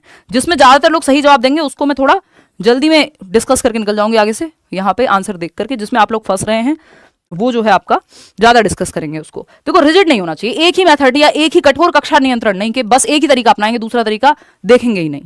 That is not the right way. Rahul phone मत चलाओ। क्वेश्चन नंबर 10 देखिएगा, which is the most effective strategy to encourage conceptual development in children. अभी हमने वो पढ़ा था ना कि फिजिकल एंड सोशल डेवलपमेंट से संबंधित या सोशल रियलिटी से संबंधित जो कॉन्सेप्ट हैं वो कहां बनते हैं, तो दिमाग में बनते हैं। अब सीधा सीधा पूछ लिया है आपसे कि बच्चों में संप्रत्यात्मक विकास जो कॉग्निटिव डेवलपमेंट के अंदर आता है या इंटेलेक्चुअल डेवलपमेंट के अंदर आता है या मेंटल डेवलपमेंट के अंदर आता है, which is the most effective strategy to encourage conceptual development in children. बच्चों में आपको उनके कॉन्सेप्ट्स के डेवलपमेंट को बेहतर कराना है कि उनके कॉन्सेप्ट्स अच्छे से विकसित हों, है ना। इसके लिए क्या करना होगा? पहला है कि punishing students till they make the required changes. बच्चों को दंड देते रहो जब तक वो चेंज ना हो जाए। तो पनिशमेंट देना बिल्कुल भी अलाउड नहीं है। बच्चों को मुर्गा मुर्गी आंखें दिखाना अलाउड नहीं है। ये लीगली आप पे एक्शन हो सकता है ना। टीचर्स हैं अभी भी जो ये करते हैं, बट ये लीगली अलाउड नहीं है। राइट टू एजुकेशन एक्ट 2009, शिक्षा का अधिकार अधिनियम 2009 इस बात को बिल्कुल कंडेम करता है। कॉर्पोरल पनिशमेंट, बच्चों को मुर्गा मुर्गी बनाना, आंखें दिखाना, ये सब अलाउड नहीं है। तो आप पनिश करके कोई भी कॉन्सेप्चुअल चेंज या कोई भी अच्छा काम पनिशमेंट से तो नहीं होने वाला। वो बात अलग है, हमारा नेचर ऐसा बन गया है कि जब हम मतलब वो कहानी अलग है, लेकिन बच्चों को आपको ऐसे बड़ा नहीं करना है या उनको डेवलप ऐसे नहीं करना है। नहीं तो आप देखेंगे कि पनिशमेंट बहुत इफेक्टिव शामिल होती तरीका, कई बार प्रभावी तरीका शामिल हो जाता बन जाता है कि वो व्यक्ति जो इंडिया में ऐसे लिटा लिटा के रेड लाइट जंप करते हुए भागता हुआ रहता है, वही व्यक्ति दुबई में या सऊदी अरेबिया में जाकर के बहुत तमीज से जो है अपने व्हीकल चला रहा है और बहुत तमीज से सारे रूल्स फॉलो कर रहा है। क्यों? क्योंकि वहां के लॉज बहुत स्ट्रिक्ट हैं। तो पनिशमेंट का डर काम तो करा देता है। चालान लगने लग जाए स्ट्रिक्टली, सब घर से हेलमेट लगा के निकलना शुरू कर देते हैं। जहां चालान नहीं है, छोटे शहरों में आप देख लो, बहुत सारे लोग अभी भी आपको बिना हेलमेट के देखने को मिल जाएंगे, है ना।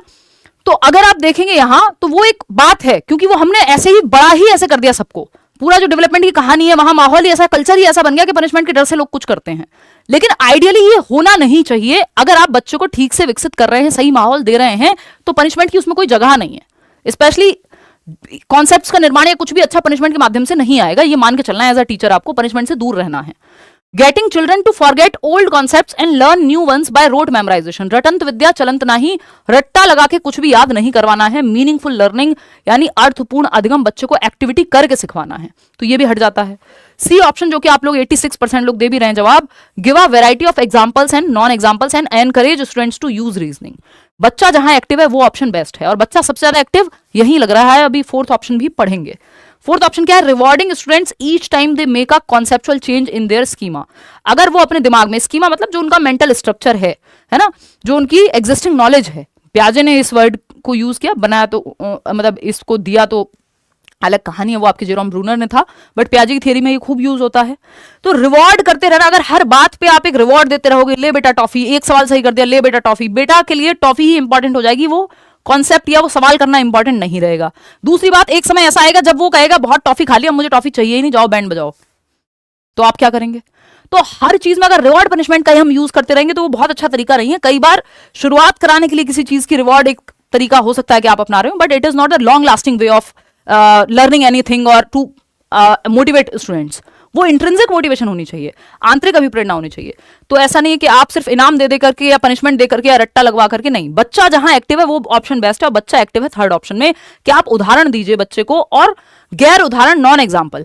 भाई एग्जाम्पल क्या है? इससे क्लैरिटी मिलती है। आपने बताया ये बर्ड्स के उदाहरण हैं, यानी पक्षियों के उदाहरण में आपने बताया तोता, मैना, कबूतर, फलाना, ये सब गौरैया, ये सब क्या है? बर्ड्स हैं। आपने नॉन एग्जाम्पल में बताया देखो ये हेलीकॉप्टर जा रहा है उड़ते हुए, लेकिन ये बर्ड नहीं है। तो गैर उदाहरण जो है वो इनडायरेक्टली क्लैरिटी ला रहा है उस कॉन्सेप्ट में। तो इस ये एग्जाम्पल और नॉन एग्जाम्पल दोनों देना जरूरी होता है क्लैरिटी के लिए। और बच्चों से डिस्कशन अगर आप करा रहे हैं, रीजनिंग तर्क का अगर वो यूज कर रहे हैं, तो कॉन्सेप्ट उनके बेहतर होंगे कि चर्चा कर रहे हैं। जब हम प्याजे के क्वेश्चन पे चर्चा कर रहे हैं, भाई ये ऐसे नहीं ऐसे होगा, इंटेलेक्चुअल डेवलपमेंट होता है ये, ना कि सोशल डेवलपमेंट जो हम शुरुआत में क्वेश्चन डिस्कस कर रहे थे। या सारे ही क्वेश्चन में हम क्या कर रहे हैं? डिस्कशन ही तो कर रहे हैं ताकि आपके कॉन्सेप्ट बेहतर हो। तो आप भी एक्टिव, मैं भी एक्टिव। तो टीचर स्टूडेंट जहां एक्टिव, बेहतरीन learning, child centred. C option is the right answer over here. आगे बढ़ेंगे, क्वेश्चन नंबर 11 देखिएगा क्या कहता है। Which of the following is not a characteristic of child with giftedness. यानी निम्नलिखित में से कौन सा एक विशेषता नहीं है, कौन सी गिफ्टेडनेस वाले बच्चे की। यानी वो बच्चा जो मेधावी है, वो बच्चा जो गिफ्टेड है या प्रतिभाशाली है ना, देश के लिए धरोहर है, या मैं कहूं एसेट है। ठीक, doctor APJ Abdul Kalam type लोग, या फिर हम एल्बर्ट आइंस्टीन की बात करें जिनका आईक्यू इतना ज्यादा था। गिफ्टेडनेस के कई तरीके हो सकते हैं पहचानने के, जिसमें से आईक्यू एक है ही, है ना। तो अगर हम देखते हैं यहां, हाँ भाई साथ साथ लाइक शेयर सब्सक्राइब करते रहोगे, नहीं किया है तो ये सब मैं भूल जाती हूँ, याद नहीं रहता पढ़ाते समय, आप लोग कहते हो तो दिख जाता है, ठीक है। तो टीम को भी मोटिवेशन मिलता है उस चीज से। विच of the following is not a characteristic of child with giftedness.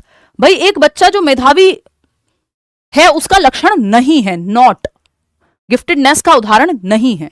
देखते हैं, यानी एक बच्चा जो हाई आईक्यू नहीं रखता या बहुत मेधावी नहीं है, कौन सा बच्चा होगा पहचानना है आपको। High level of commitment, ACC से मैंने आपको याद कराया हुआ है, जो लोग नए जुड़े हैं अभी बता दूंगी, ठीक। हाई लेवल ऑफ कमिटमेंट क्या है? उच्च स्तर का समर्पित भाव या कमिटमेंट, जब तक तोड़ेंगे नहीं तब तक छोड़ेंगे नहीं। दशरथ मांझी कि पहाड़ के सीने को चीर करके रास्ता बना देना है, कमिटमेंट है कि पेपर तो निकालना है चाहे कुछ हो जाए, कमिटमेंट है ना। तो हाई लेवल ऑफ कमिटमेंट बिल्कुल सही है। Prefers working independently on tasks, हाँ गिफ्टेड बच्चे जो है कई बार खुद से इंडिपेंडेंटली काम ये बेहतर कर पाते हैं, लोगों के साथ मैनेज करने में कई बार दिक्कत हो जाती है। यानी इनको ऐसा नहीं है कि 4 लोग चाहिए, अरे बहन बाजार से सामान लाना है, तू भी चल, ये भी चल, वो भी चल। मैं देखती हूँ लोग हेयर कट कराने अकेले नहीं जा सकते हैं, है ना, उनको हर चीज में 4 लोग साथ चाहिए। कोई बुरी बात नहीं है, 4 लोग साथ चाहिए, यारी दोस्ती सबकी होनी चाहिए, सारा कुछ सही है। बट अगर आप यही सोचेंगे कि कोई मेरे साथ होगा तब मैं काम करूंगी, तब मैं तैयारी करूंगी, तब मैं जीवन जीऊंगी, तब मैं नौकरी लूंगी, या मैं तो नौकरी अपने शहर में ही लूंगी, मैं तो नहीं जाऊंगी कहीं और किसी स्टेट में, तो फिर आधा जीवन आपका गया तबाही में, है ना। फिर आप बिल्कुल पक्का है कि किसी ना किसी दिन आप इतने डिपेंडेंट हो जाएंगे जिसकी हद नहीं है, ठीक है ना। तो ये प्रेफर करते हैं वर्किंग इंडिपेंडेंटली ऑन टास्क, के ज्यादा इंतजार में नहीं है कि कोई और आजादी के लिए लड़ेगा तब हम लड़ेंगे। अगर यही सोचा होता सबने, भगत सिंह ने और गांधी जी ने और सबने, तो फिर तो कोई नहीं लड़ता। एबिलिटी टू रिकॉग्नाइज, लोग तो बाद में साथ आते हैं ना, ये चैनल शुरू हुआ था तो अकेले ही शुरू हुआ था, आज ऐसे बहुत चैनल्स जो है इंस्पायर होकर के शुरू हो गए, सेम मेथड से पढ़ाते हैं लोग। तो अगर वो अकेले नहीं शुरू हुआ होता तो आप लोग भी साथ नहीं आते, सिंपल है। तो ability to recognise multiple options while working on problems, यानी आपकी जो क्षमता है मल्टीपल ऑप्शंस को रिकॉग्नाइज करने की, पहचानने की, जब आप किसी समस्या पे काम कर रहे हैं कि यार इसको ऐसे भी सॉल्व कर सकते हैं, ऐसे भी सॉल्व कर सकते हैं, ऐसे भी सॉल्व कर सकते हैं, यानी there are multiple ways to solve a problem. किसी समस्या के समाधान के 50 तरीके हो सकते हैं, आपके दिमाग में बहुत सारे तरीके आते हैं, क्रिएटिविटी का उदाहरण है। और गिफ्टेड लोग क्रिएटिव भी होते हैं। And eagerness to repeat the same task multiple times, ये जो है गिफ्टेडनेस का लक्षण नहीं है। गिफ्टेड बच्चे बोर्ड महसूस करते हैं यदि बहुत बार सेम चीज रिपीट ही होती रहे तो, है ना। किसी समस्या पर काम करते हुए अनेक विकल्पों की पहचान करने की योग्यता, ये तो सही है, लेकिन ये देखो हिंदी में जो है थर्ड ऑप्शन सही होगा, ये पता नहीं कैसी मिस्टेक है, एक बार आज उनको बोलना, टाइपिंग में बहुत सारी मिस्टेक्स हैं। हिंदी में थर्ड ऑप्शन सही है और इंग्लिश में जो है फोर्थ ऑप्शन सही है।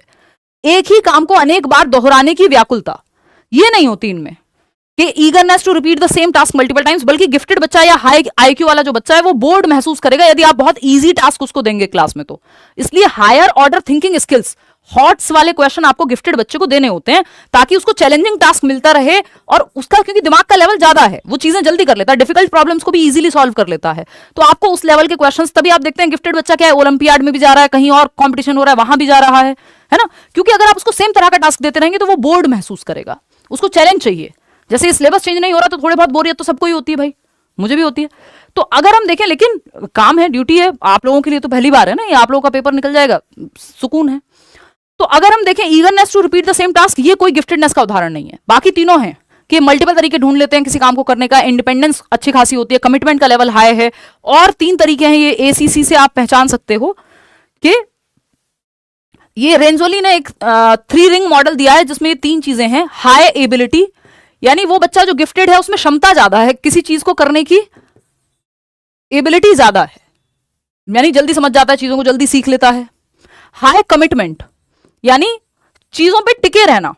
अब देखना वो अलग चीज थी जो यहां पे लिखा हुआ था ना कि eagerness to repeat the same task multiple times, इसको कमिटमेंट नहीं कहते। सेम टास्क को रिपीट करना कमिटमेंट नहीं है। कमिटमेंट ये है कि दशरथ मांझी ने कमिटमेंट ले ली कि अब तो खुद की भी नहीं सुनेंगे और पहाड़ को चीर करके एक रास्ता बनाएंगे, तो कितना भी फेलियर आ जाए लेकिन जो प्रॉब्लम सॉल्व करनी है वो सॉल्व करनी है। This is commitment, this is दृढ़ता। सेम टास्क को बस रिपीट करते रहना, 2 एकम 2, 2 दूनी 4, उसको कमिटमेंट नहीं कहेंगे कि एक पेज को 50 बार लिख दिया तो वो कमिटमेंट है, वो बोर्डम हो जाएगा इनके लिए। हाई कमिटमेंट यानी दृढ़ता, तो उच्च क्षमता है, उच्च दृढ़ता है, और क्या है, हाई क्रिएटिविटी, कुछ नए ढंग से करना किसी चीज को, ये इनमें इच्छा बहुत ज्यादा है कि यार कुछ अलग करते हैं, कुछ डिफरेंट करेंगे, आउट ऑफ द बॉक्स सोचेंगे। तो ये 3 चीजें इनमें होती है। रेंजोली के 3 रिंग मॉडल में ये गिफ्टेडनेस की निशानी है। और अगर इन जनरल में बात करूं कि प्रतिभाशाली बच्चों में हाई आईक्यू हो सकता है, इसके अलावा ये 3 लक्षण हो सकते हैं, जरूरी नहीं आप सिर्फ हाई आईक्यू से ही मापेंगे। इसके अलावा अगर मैं देखूं तो आपकी ये डाइवर्जेंट थिंकर्स हो सकते हैं और चैलेंजिंग टास्क पे लगे रहते हैं, वो एक क्षमता है। क्यूरियोसिटी बहुत ज्यादा होती है, जिज्ञासा, सवाल बहुत पूछते हैं, क्वेश्चनिंग माइंड, है ना। अपने से बड़ी एज के लोग दोस्त मिल जाएंगे, मेमोरी शार्प होगी, इमेजिनेशन अच्छा होगा, ये सब गिफ्टेडनेस की निशानियां हैं। एनीवे, अटेंशन अच्छा होगा। तो ये फोर्थ ऑप्शन यहां गलत है, और जो गलत है वही सही है, क्योंकि हमसे पूछा ही गलत था, नॉट पूछा था हमसे। बाकी तीनों तो क्या है, कैरेक्टरिस्टिक हैं गिफ्टेडनेस के। ठीक है, 130 प्लस आईक्यू है तो हम कह देंगे कि गिफ्टेड वाला आईक्यू है। क्वेश्चन नंबर 12 देखिएगा। और गिफ्टेडनेस के और भी 2-3 तरीके होते हैं गिफ्टेडनेस को पहचानने के। जैसे एक व्यक्ति जिसका अभी मैं आपको बता देती हूँ एक बार इसको डिस्कस करके, ये आप जवाब बाद में देते रहना, है ना। जैसे गिफ्टेडनेस में 2-3 और चीजें हैं कि अगर आपको गिफ्टेड बच्चा 3 तरीके से गिफ्टेड हो सकता है। जैसे high intellectual ability, intellectual ability में वही होगा कि एकेडमिक्स में अच्छा होगा, पढ़ाई लिखाई में टॉपर टाइप, है ना, टॉपर नैना टाइप। इंटेलेक्चुअल एबिलिटी यानी आईक्यू ज्यादा होगा। दूसरा क्या है आपका, क्रिएटिविटी यानी कुछ नया करना। अब एमएफ हुसैन को आप नहीं कहेंगे कि वो गिफ्टेड है, बिल्कुल गिफ्टेड है। क्या सचिन तेंदुलकर गिफ्टेड नहीं है, बिल्कुल गिफ्टेड है। आईक्यू हमें नहीं पता किसी का भी, यहां पे जरूरी नहीं है कि वो एकेडमिक्स में बहुत अच्छे हों। तो इंटेलेक्चुअल एबिलिटी हम एकेडमिक वाले को मानते हैं, क्रिएटिविटी और टैलेंटेड, टैलेंटेड बच्चे। तो ये 3 प्रकार से लोग गिफ्टेड हो सकते हैं, यानी हाई आईक्यू वाले, क्रिएटिविटी और टैलेंट अगर कोई स्पेशल है किसी में तो। ठीक है ना, तो ये कहानी है, आगे बढ़ेंगे। बाकी गिफ्टेडनेस में आईक्यू के टर्म में देखेंगे तो 130 प्लस वाले को हम गिफ्टेड कह रहे हैं इंडियन कॉन्टेक्स्ट में। विच of the following strategies does not promote inclusion, inclusive education या समावेशन को कौन सी एक स्ट्रेटजी है या तकनीक है, विधि है जो प्रमोट नहीं करती, यानी इंक्लूसिव एजुकेशन के ऑपोजिट है, उल्टा है। तो पहला ऑप्शन है फ्लेक्सिबल ग्रुपिंग। फ्लेक्सिबल ग्रुपिंग अच्छी है, अलग अलग तरह के बच्चे हैं, लचीले तरीकों से सिखाओ आप। डिफरेंशिएटेड इंस्ट्रक्शन यानी मल्टीपल लेवल ऑफ टीचिंग और लर्निंग, यानी इंस्ट्रक्शन का कोई यूनिफॉर्म इंस्ट्रक्शन नहीं है बल्कि डिफरेंशिएटेड है। ये तो बहुत पॉजिटिव मानते हैं हम इसको कि अलग अलग मेथड से आप सिखा रहे हैं। वेरीड लेवल ऑफ डिफिकल्टी है, यानी इजी, मॉडरेट, डिफिकल्ट, सब तरह के लेवल आपने इंक्लूड किए हुए हैं। एबिलिटी ग्रुपिंग ये जस्ट उल्टा है इंक्लूजन की फिलॉसफी का, कि आप एबिलिटी वाइज ग्रुप कर दे रहे हैं बच्चे को, कि जो फर्स्ट आते हैं बच्चे जिनके 90% नंबर है उनको ए सेक्शन में डाल देंगे, जो 33% ला रहे हैं वो डी सेक्शन में डालेंगे। तो ये एबिलिटी ग्रुपिंग जस्ट ऑपोजिट हो जाता है इंक्लूसिव एजुकेशन के। तो ये जरूरत पड़ने पे किया जाए, लेकिन इसको हम इंक्लूसिव एजुकेशन का बहुत अच्छा तरीका नहीं मानते कि आप इंक्लूसिव का मतलब है हर तरह का बच्चा एक क्लास में सीख सके, है ना, कि एक बच्चा है जो कमजोर बच्चा है फिर वो एक तेज बच्चे से सीख लेगा। तो एबिलिटी ग्रुपिंग ऐसा हो सकता है कई बार करनी पड़े कि भाई मैथ्स में कुछ कमजोर बच्चे हैं, उनको आप स्पेशली स्पेशल क्लासेस दिला रहे हो उन बच्चों को जो मैथ्स में कमजोर हैं, तो आपने एबिलिटी के आधार पे बांट के जो है उनका सॉल्यूशन निकाल रहे हो। रीजनेबल करिकुलर एकोमोडेशन, आपको जरूरत पड़ने पे आप यथोचित समायोजन कर रहे हैं अपनी पाठ्यचर्या में, वो भी एक अच्छा तरीका है, लेकिन ये सपोर्ट नहीं करता सी ऑप्शन। तो जो सपोर्ट नहीं करता वही सही है, क्योंकि पूछा ही नहीं था, नॉट पूछा था। क्वेश्चन नंबर 13 देखिएगा। What are the following behaviours primary characteristics of impulsivity, low attention span, fidgeting, inability to sit for long. यानी ये 4 कैरेक्टरिस्टिक हैं। इम्पल्सिविटी यानी कंट्रोल नहीं है इम्पल्स पे, मन किया किसी को लगाने का लगा दिया, कंट्रोल ही नहीं हुआ। लो अटेंशन स्पैन, ज्यादा देर एक जगह पे टिके नहीं बैठते, बोर हो जाते हैं तुरंत। तुरंत बोर होना प्रॉब्लम है, एक ही टास्क को बार बार करते रहना वो भी प्रॉब्लम है। लेकिन अगर हमें बोर होना नहीं आता या हम कमिटेड नहीं रहेंगे किसी टास्क पे या अटेंशन ही पे नहीं कर पाएंगे तो दिक्कत होगी, हम कैसे सीखेंगे, है ना। तो इम्पल्सिविटी, लो अटेंशन, फिजिटिंग, इधर उधर उछलते कूदते रहेंगे, कुछ कुछ करते रहेंगे, बेचैन से रहेंगे। Inability to sit for long, लंबे समय तक बैठ नहीं सकते, 1 घंटा नहीं बैठ सकते, 5-5 मिनट के ब्रेक में तोड़ दो तो ईजी हो जाएगा। एडीएचडी, किस बच्चे का लक्षण है ADHD, attention deficit hyper activity disorder. Fidgeting या ये जो इंपल्सिविटी है ये हाइपर एक्टिविटी है, यानी एक तो है एक्टिविटी, 3-4 साल तक हाइपर एक्टिव ही होते हैं सारे बच्चे, लेकिन बाद में भी अगर सुपर हाइपर एक्टिव है तो दिक्कत बन सकती है कि बच्चे की अटेंशन स्पैन में कमी है। तो आपको पार्ट्स में डिवाइड करके टाइम, इनको लंबे टास्क ना देकर के चंक्स में बांटना होता है टास्क को, ठीक। गिफ्टेडनेस का तो ये उदाहरण नहीं है। ऑटिज्म में जो है आपकी फिजिटिंग वैसे ऑटिज्म में भी आता है, इंपल्सिविटी, लो अटेंशन स्पैन, बट ऑटिज्म में स्टीरियोटिपिकल बिहेवियर को हम बहुत बार शामिल करते हैं। ऑटिस्टिक बच्चे रूटीन में रह लेते हैं, तो ऑटिज्म तो नहीं आएगा यहाँ। हम जा रहे हैं सी के साथ, क्रिएटिविटी का कोई उदाहरण नहीं है, सी का ही है, attention deficit hyper activity disorder. बच्चा टिक के नहीं बैठ पाता, बार बार उछल कूद करता रहता है, पूछता रहता है चीजें, ध्यान ज्यादा देर तक एक जगह पे नहीं लगा पाता। क्वेश्चन नंबर 14 देखिएगा। विच of the following statement regarding proposals made by national education policy NEP 2020 के बारे में क्या सही नहीं है। देखिए सवाल अभी मैं पढ़ रही हूं इसलिए आपके लिए आसान हो रहा होगा। कई लोग तो जब पेपर में पढ़ेंगे ना सवाल और प्रैक्टिस इनफ नहीं की होगी तो वो ये नहीं है तो उनको दिखता ही नहीं है, उनकी आंखें स्किप कर देती हैं, है ना। जैसे किसी पसंदीदा इंसान को देख के लोग दुनिया भूल जाते हैं, ऐसे ही ये सवाल पढ़ते हुए नॉट भूल जाते हैं लोग। तो ये आपको नहीं करना है, बहुत ध्यान से सवाल पढ़ना है, नहीं तो नंबर चला जाएगा पानी में। तो एनईपी के अकॉर्डिंग कौन सी एक बात सही नहीं है, या एनईपी में कौन सी बात नहीं कही गई है, जो नेशनल एजुकेशन पॉलिसी है किस बात को नहीं दर्शाती है। तो पहला ऑप्शन है NEP 2020 proposes that a variety of methods and strategies such as group work and role plays be used for assessment। देखिए जहां बच्चा एक्टिव है, बच्चों को एक्टिव रखने की बात कोई भी पॉलिसी कोई भी फ्रेमवर्क करेगा, ठीक है ना, तो ये तो सही मानेंगे हम। NEP 2020 proposes shift from formative to summative, ये हमें गड़बड़ लग रहा है क्योंकि फॉर्मेटिव एक्टिविटी बेस्ड होता है, समेटिव टू फॉर्मेटिव की बात कही गई है कि समेटिव से शिफ्ट करके फॉर्मेटिव पे ले आओ, एक्टिविटी बेस्ड पे ले आओ, ये गलत लग रहा है और यही सही है क्योंकि गलत ही पूछा है। फिर भी बाकी के दो ऑप्शन चेक करेंगे। NEP 2020 proposes that apart from assessment by the teacher other ways such as self assessment, peer assessment, 360 degree आकलन, बच्चा खुद का आकलन खुद करे, उसका टीचर उसका आकलन करे, उसके साथी समूह उसके दोस्त उसका आकलन करें, ये तो बात कही गई है। यानी बच्चा एक्टिव है, अगर आपको कुछ नहीं पता आप सिंपल देख लो बच्चा कहां एक्टिव नहीं है, वही ऑप्शन गलत हो जाएगा। एनईपी 2020 प्रस्ताव रखती है कि छात्रों के उन्नति पत्र में उनके संज्ञानात्मक, भावनात्मक और साइकोमोटर यानी फिजिकल एक्टिविटी, कैप CAP, दिमाग, दिल और फिजिकल एक्टिविटी तीनों हो, ये बात एकदम सही है। वेस्ट बंगाल से हूं मैम, ठीक है जी, बहुत बढ़िया। तो सेकंड ऑप्शन ही यहां गलत है और जो गलत है वही सही है क्योंकि पूछा ही गलत है। भाई ये रचनात्मक मूल्यांकन से योगात्मक की तरफ नहीं, योगात्मक से रचनात्मक की तरफ, बच्चों को रचनात्मक रखना है, एक्टिव रखना है, सिंपल बात। आगे बढ़ेंगे। क्वेश्चन नंबर 15 देखिएगा, ये क्या कहता है। In the context of cognitive and language development who said thought comes first then language, यानी जब हम संज्ञानात्मक विकास की और भाषा विकास की बात कर रहे हैं, भाई आपको पता है कॉग्निटिव डेवलपमेंट आपका लैंग्वेज डेवलपमेंट से ही जुड़ा हुआ है, ठीक है अभिजीत। तो अब कॉग्निटिव डेवलपमेंट यानी आपके दिमाग का विकास, आपकी भाषा और दिमाग इंटर रिलेटेड है भाई। आज जनरली देखेंगे जिनका लैंग्वेज डेवलपमेंट ठीक ठाक है, संज्ञान, थिंकिंग, रीजनिंग, प्रॉब्लम सॉल्विंग, ये सब भी ठीक ठीक काम करती हैं, ठीक। अगर हम देखते हैं यहां तो in the context of cognitive and language development who said thought comes first then language, यानी पहले विचार आया, भाषा बाद में आई। पहले विचार, विचार से भाषा की ओर जा रहे हैं आप, language to sorry thought to language, कौन कह रहा है ये संज्ञानात्मक विकास के पक्ष में? जीन प्याजे। कितने लोग सही जवाब दे रहे हैं? 67%, बहुत बढ़िया। जीन प्याजे कह रहे हैं कि पहले विचार आता है बाद में भाषा आती है, यानी ये पेन देख के किसी के दिमाग में विचार आया होगा, उस बच्चे के दिमाग में भी जिसके पास भाषा अभी नहीं है, भाषा में भी वो बाद में विकसित करे, तो विचार से भाषा आई, ये प्याजे कह रहे हैं। वाइगॉत्स्की क्या कह रहे हैं? वाइगॉत्स्की इसका उल्टा नहीं कह रहे हैं। कई लोगों को लगता है वाइगॉत्स्की कह रहे हैं लैंग्वेज से थॉट आता है, नहीं, वो कह रहे हैं थॉट और लैंग्वेज साथ साथ चलते हैं, बाद में जाके मर्ज हो जाते हैं 3 से 6 वर्ष की उम्र में, कि विचार भी है और भाषा भी है, समानांतर रूप से चल रहे हैं। प्याजे के वाइगॉत्स्की के अकॉर्डिंग दोनों पैरेलली चलते हैं और बाद में मर्ज हो जाते हैं, ये वाइगॉत्स्की कहेंगे कि थॉट और लैंग्वेज। लेकिन प्याजे क्या कह रहे हैं? पहले विचार आता है फिर भाषा आती है, तो first option is the right answer. आगे बढ़ेंगे। क्वेश्चन नंबर 16 देखिएगा। क्वेश्चन नंबर 16 क्या कहता है? Several television commercials depict men and women in stereotypical roles. बहुत सारे ऐसे एडवर्टीजमेंट हैं टीवी पे जो महिलाओं और पुरुषों को रूढ़िवादी भूमिकाओं में दर्शाते हैं, जैसे महिलाएं किचन में खाना बना रही होंगी, कपड़े धुलने का ऐड होगा तो महिलाएं दिखा दी जाएंगी उसमें, है ना, और स्कूटी चलाने का ऐड होगा या बाइक चलाने का ऐड होगा या एडवेंचरस काम हो रहे होंगे तो पुरुष दिखा दिए जाएंगे।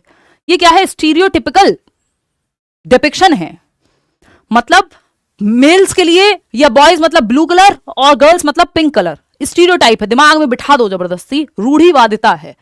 कलर का जेंडर से या सेक्स से कोई लेना देना नहीं है, समाज ने बनाया है, ठीक।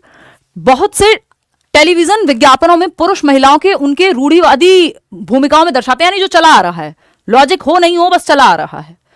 एक अध्यापिका को अपनी कक्षा में इस विषय पर किस प्रकार चर्चा करनी चाहिए? अब आप एक टीचर हैं, आप जानते हैं ये स्टीरियोटाइप है, लॉजिक नहीं है, बस रूढ़िवादिता है, परंपरा है जी। भैया भी गए थे, चाचा भी गए थे, फलाने भी गए थे, सब जाते हैं पढ़ने लंदन, कभी खुशी कभी गम, परंपरा है। क्यों है किसी को नहीं पता। तो कई बार स्टीरियोटाइप्स बेसिकली स्टीरियोटाइप्स कहे इसलिए जा रहे हैं क्योंकि वो इतने अब्यूज हो चुके हैं कि मतलब सबको स्टीरियोटाइप कहीं ना कहीं एक जनरलाइजेशन ड्रॉ कर रहे हैं, इंडिविजुअल डिफरेंसेस को काउंट ही नहीं कर रहे कहीं ना कहीं, ठीक है। तो कुप्रथाएं भी आपकी स्टीरियोटाइप में ही चली जाएंगी। बी ऑप्शन कह रहे हैं कितने? 76% लोग। चलिए देखते हैं टीचर को क्या करना चाहिए। She should encourage students to analyse it critically and arrive at a reasonable decision. ये बात सही है कि टीचर को चाहिए कि वो बच्चों से क्या करे? आलोचनात्मक दृष्टि से विश्लेषण करने को कहे, यानी बच्चों को प्रोत्साहित करे कि भाई क्रिटिकली एनालाइज करो, यानी फैक्ट क्या है, ओपिनियन क्या है, साइंटिफिकली क्या एविडेंस है, इस पे चर्चा हो। ऐसा नहीं कि किसी ने कह दिया अरे लड़कियां तो घर का ही काम करती हैं, क्यों करती हैं, अब जैसे ही क्यों आएगा आधे लोगों के पास जवाब नहीं होगा। जो जवाब होगा वो कोई साइंटिफिक या लॉजिकल जवाब नहीं होगा, वो घिसा पिटा जो चला आ रहा है वही जवाब होगा। तो जब चर्चा होगी लॉजिक के साथ, फैक्ट्स के साथ, साइंटिफिक बातों पे, तो अपने आप ही स्टीरियोटाइप्स धराशाही हो जाएंगे, है ना। एनीवे, तो she should encourage students to accept statements, नहीं एक्सेप्ट नहीं करना है कि जो देखा बस एक्सेप्ट कर लिया, क्वेश्चन करना है। She should encourage students to reach conclusion on the basis of given fact, जो भी कमर्शियल में दिया गया है उस पर कंक्लूजन में पहुंचाओ, नहीं भाई क्रिटिकली डिस्कस करो, हर एक पहलू से देखना, किसी चीज का आकलन करना। She should encourage students to imitate the behaviour of man and women shown in the commercial, कि जो दिखाया जा रहा है उसी की नकल करो। तुम लड़की हो घर घर खेलो, लड़का है तो कुछ और खेले, वो जाके मोटरसाइकिल चलाए। तो ये स्टीरियोटाइप का उदाहरण है। Second option is the right answer कि क्रिटिकली एनालाइज किया जाना चाहिए, हर एक पहलू से इस पर डिस्कशन डिबेट होने चाहिए और तब लॉजिक का इस्तेमाल करके कंक्लूजन में पहुंचे आप। हार्वर्ड गार्डनर प्रपोज्ड दैट, भाई गार्डनर के अनुसार जो बुद्धि के बारे में उन्होंने क्या कहा है, intelligence is a practical goal oriented activity, intelligence comprises of 7 intelligences in a hierarchical order, बुद्धि जो है 7 बुद्धियों का अनुक्रमित नियोग है, यानी बढ़ते क्रम में, हायरार्की में, सीढ़ी नुमा जो हम आकृति बोलते हैं हायरार्की को, कि कॉम्प्लेक्सिटी सिंपल टू कॉम्प्लेक्स जाता रहता है ये 7 टाइप्स। या फिर intelligence is a generic ability that he labelled as G factor, G factor की बात, जनरल इंटेलिजेंस की बात स्पीयरमैन करते हैं, ना कि हार्वर्ड गार्डनर। तो ये तो कोई सेंस बनता नहीं है इसका, कट कर देते हैं इसको। इंटेलिजेंस और लेबल करना है नहीं हमें। Intelligence comprises of several kinds of human abilities, ये बात हमें सुनने में सही लग रही है, 60% लोग सही जवाब दे रहे हैं, इसमें भी बहुत सारे परसेंट लोग होंगे, कितने परसेंट लोग हैं जो ये सेकंड ऑप्शन कह रहे हैं, 27%। जबकि मैंने आपको ये क्लियर किया है कि भैया हायरार्की में नहीं बांटा है उन्होंने, जो 7 प्रकार हैं, पहली बात तो 8 प्रकार हैं अगर आप एनसीईआरटी के अकॉर्डिंग देखते हैं, लेटेस्ट एनसीईआरटी के अकॉर्डिंग, प्रकार तो उससे भी ज्यादा है लेकिन एनसीईआरटी 8 प्रकार को मानती है, आपकी 11th-12th की साइकोलॉजी की एनसीईआरटी। 7 प्रकार 1983 में थे जब फ्रेम्स ऑफ माइंड करके उनकी एक किताब आई थी, फ्रेम्स ऑफ माइंड नाम की पुस्तक आई थी 1983 में, 1983 में हार्वर्ड गार्डनर की, तब उन्होंने 7 टाइप्स ऑफ इंटेलिजेंस की बात की थी। और ये 7 टाइप्स या आज की डेट में जो 8 टाइप्स हम पढ़ते हैं वो हायरार्की में ऑर्गेनाइज्ड नहीं है कि पहला ये है, फिर दूसरा ये है, फिर तीसरा ये है, फिर चौथा ये है, कोई सीक्वेंस की जरूरत नहीं है। और ऐसा नहीं है कि ये सिंपल टू कॉम्प्लेक्स में है कि लेवल 1 है, लेवल 2 है, लेवल 3 है, ऐसा नहीं है। यहाँ किसी के लेवल नहीं निकलते हैं, 8 अलग अलग प्रकार हैं, ठीक है जी। तो ये कहना गलत होगा कि कोई हायरार्किकल ऑर्डर है, कोई सिंपल टू कॉम्प्लेक्स का ऑर्डर है, ऐसा गलत होगा कहना। उन्होंने सिंपली कहा है कि जो गार्डनर हैं वो प्रपोज करते हैं कि several kinds of human abilities, बुद्धि कई प्रकार की हो सकती है, कई प्रकार की मानवीय क्षमताएं अलग अलग लोगों में अलग अलग हो सकती हैं। ए आर रहमान म्यूजिक अच्छा कंपोज कर सकते हैं, Sachin Tendulkar physical ability, kinaesthetic intelligence उनमें हो सकती है ना। डॉक्टर एपीजे अब्दुल कलाम में लॉजिकल मैथमेटिकल इंटेलिजेंस हो सकती है, ठीक है। टीचर में लिंग्विस्टिक इंटेलिजेंस हो सकती है, या कोई भाषण देने वाले व्यक्ति में लिंग्विस्टिक इंटेलिजेंस हो सकती है, समझ रहे हो बात को। तो यह काइंस्थेटिक की हमने बात कर ली, विराट कोहली या स्पोर्ट्स पर्सन में, स्मृति मंदाना में क्या हो सकती है, हो क्या सकती है, मतलब है ही आपकी काइंस्थेटिक इंटेलिजेंस है, यानी बॉडी पे पकड़ है। अगर हम बात करते हैं आपकी स्पेशल इंटेलिजेंस की, यानी दिशाओं का ज्ञान, तो जो कार्टोग्राफर है, मैप बनाते हैं, नक्शा बनाते हैं, आर्किटेक्ट्स हैं, इंटीरियर डेकोरेटर्स हैं, उनमें स्पेशल इंटेलिजेंस पाई जाएगी, स्पेस से रिलेटेड उनको समझ में आती है चीजें। जो गार्डनर, जिनको फार्मर्स हो गए या जिनको नेचर का शौक है, वो नेचुरलिस्टिक इंटेलिजेंस। ऐसी 8 प्रकार हैं, ठीक है जी। प्रकार तो और भी हैं, फिर एग्जिस्टेंशियल भी आ जाता है, वो सब नहीं पढ़ना है आपको क्योंकि आपके सिलेबस में 8 ही दिए हुए हैं। क्वेश्चन नंबर 18 देखिएगा, according to Lawrence Kohlberg's the child's moral development in stage 3, भाई 6 स्टेज हैं कोहलबर्ग की थियोरी में नैतिक विकास की। मॉरल डेवलपमेंट मतलब सही और गलत का विकास।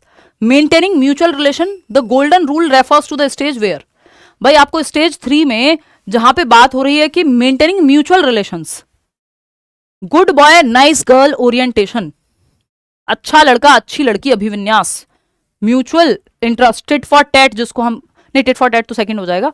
म्यूचुअल रिलेशन मतलब प्रेज चाहिए आपको, तो आप चाहते हैं कि रिलेशंस म्यूचुअली बने रहें, ठीक है ना। तो इस केस में कौन सा ऑप्शन सही होगा, जो 3rd स्टेज है आपकी कोहलबर्ग की, अभी हम स्टेजेस पे डिस्कशन करेंगे, तो आप जवाब दीजिए कितने लोग हैं। 4th को कह रहे हैं 35% लोग समझते हैं। The child wants to please and help others, यानी वो दूसरों को प्लीज करना चाहता है, हेल्प करना चाहता है। या फिर the child understands the social system is dependent on the performance of ones duties to maintain social order. ये फोर्थ स्टेज है, लॉ एंड ऑर्डर बनाए रखने के लिए वो अपनी ड्यूटीज परफॉर्म करता है कि भाई अगर टीचर पढ़ाना छोड़ देगा, आप पढ़ना छोड़ देंगे, दुनिया चलना छोड़ देगी, भाई फिर तो कोई कुछ भी काम ना करे, ऑर्डर खत्म ही हो जाएगा, कोई रूल्स को फॉलो ना करे, कोई अपना काम ना करे, तो कैसे चलेगा। थर्ड है right actions are defined according to the norms, needs and rights which are unanimously accepted by society. ये अगेन फिफ्थ स्टेज हो जाएगी कि भाई कुछ नियम बनाए गए हैं, समाज के भले के लिए बनाए गए हैं, सबने माने हैं तभी वो नियम है, नहीं मानेंगे तो धरना करके बदल देंगे। फिफ्थ स्टेज है। हमसे पूछ रहा है stage 3, the child not only keep in mind the norms of the society but also the limits to which the universal principles are applicable. यानी जो बच्चा है वो ना सिर्फ अपने दिमाग में नॉर्म्स को समाज के ध्यान में रखता है but also the limits to which the universal principles are applicable, कि किस हद तक यूनिवर्सल प्रिंसिपल्स जो है वो एप्लीकेबल है। ये भी आपकी लास्ट स्टेज है पोस्ट कन्वेंशनल में। बात हो रही है थर्ड की, तो थर्ड के हिसाब से सिर्फ एक ऑप्शन बचता है। आप लोग कैसे फोर्थ का जवाब दे रहे हैं यार, मुझे चक्कर आ जाएंगे अगर आप फोर्थ कहोगे तो। बच्चा ना सिर्फ सामाजिक नियम मान्यताओं का ध्यान रखता है बल्कि स्वयं उन सार्वभौमिक नियमों का पालन करता है। थर्ड स्टेज में इतनी उसको पड़ी नहीं है, आप तो उसकी तारीफ कर दो, वो तो इसलिए फर्स्ट आता है क्योंकि मम्मी जो है मेरा शाबाश बेटा, मेरा बेटा, मेरी बेस्ट बेटी है ना, मुझे तुम पे गर्व है, good boy nice girl orientation. Third stage इतना नहीं वो विकसित हुआ कि उसको समाज की कुछ पड़ी है वहां पे बहुत ज्यादा। The child wants to please and help others. Help भी पता नहीं वो कितना करना चाह रहा है बट प्लीज तो पक्का करना चाहता है।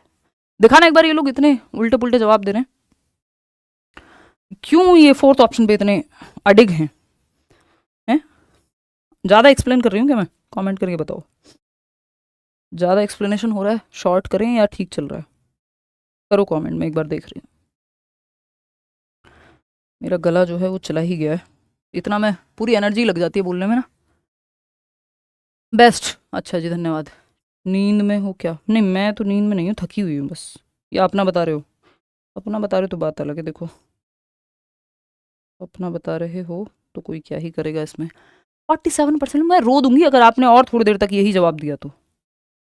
मतलब इतना आसानी से मैं नहीं रोती हूँ बट मजाक में कह रही हूँ, समझ रहे हो आप मेरी बात? शाबाश, ठीक है। ऐसे ही आप लोग जवाब देते रहे तो कुछ दिनों में मैं क्या करूँगी फिर, पता नहीं क्या करूँगी यार। पढ़ाना तो नहीं छोड़ सकती, मन नहीं लगेगा, करूँगी क्या? बोर हो जाऊँगी बड़े बड़े टीवी देखते देखते, घूमते घूमते, है ना। और आप गलत जवाब दोगे तो ठीक ही कराया जाएगा। ठीक, देखो एक बार, ये नहीं हो सकता भाई। आप लोग क्यों लगे पड़े हैं फोर्थ ऑप्शन में? 46% लोग। The child not only keep in mind the norms of the society but also the limits to which the universal principles are applicable. ये फोर्थ और फिफ्थ स्टेज की कहीं बात हो रही है और आप लगे पड़े हैं थर्ड पे। थर्ड स्टेज पे उसको रत्ती भर फर्क नहीं पड़ता आपका समाज किस दिशा में जा रहा है, उसको अपना प्रेज चाहिए कि मम्मी मेरी तारीफ करेंगे, देखो आज तो मैंने लंच खत्म कर लिया। और वो छोटा बच्चा है भाई, 7 से 11 वर्ष के बीच में कहीं होगा, तो आपके यूनिवर्सल एथिकल प्रिंसिपल की उसको पड़ी नहीं है कोई। देखो स्टेज 3 लिखा है, लेवल 3 नहीं लिखा है, दो चीजों में अंतर है। लेवल अलग है भाई, स्टेज अलग है। लेवल 3 इज जो हाईएस्ट लेवल है, स्टेज 3 इज आपका सेकेंड लेवल कन्वेंशनल, उसमें आएगी तीसरी स्टेज। पहली पनिशमेंट एंड ओबीडियंस, पनिशमेंट से बचने के लिए आज्ञा का पालन करेगा, समाज की कोई नहीं पड़ी, जीरो मॉरलिटी है खुद की उसकी। प्री कन्वेंशनल लेवल है यानी परंपराओं से पहले का। फिर tit for tat second stage, mutual exchange, कि जैसे को तैसा, तुमने मेरे पेन तोड़ा मैं तुम्हारी पेंसिल तोड़ूंगा, ये सेकंड है। तुमने मेरा लंच खाया, मेरी चॉकलेट शेयर करनी पड़ेगी अब तुम्हें भी। ठीक, थर्ड स्टेज जिसको कन्वेंशनल में आएगी, वो कन्वेंशनल लेवल जो सेकंड लेवल है उसके अंदर थर्ड स्टेज आएगी जिसकी ये बात कर रहे हैं। Good boy nice girl orientation, अच्छा लड़का अच्छी लड़की, तारीफ मिलेगी इसलिए कुछ भी कर देंगे। बहुत लोग पूरा जीवन इसी में जी देते हैं वैलिडेशन के लिए कि फलाना मेरी तारीफ करेगा तो देखो जी उनकी बहू तो कमा के भी लाती है और खाना भी बनाती है घर में, तो good boy nice girl orientation है। कोई बहुत अच्छा काम नहीं कर रही है बहू, बहुत वैलिडेशन का काम कर रही है, प्रेज मिलेगा, लेकिन समाज के लिए बहुत अच्छा एग्जाम्पल सेट नहीं कर रही है। भाई अपने पतियों को कहो थोड़ी मदद करें, मिलकर काम करो सब, जब दो लोग कमाते हैं तो। लेकिन नहीं, उसको क्या चाहिए? वैलिडेशन चाहिए, प्रेज चाहिए, सब कहेंगे कितनी अच्छी है भाई देखो, क्योंकि समाज के हिसाब से चल रहा है ना। समाज तो खुश है ये करके कि महिलाओं का काम खाना बनाना है और अब आप कमा के भी लाती हो, बहुत अच्छी बात है।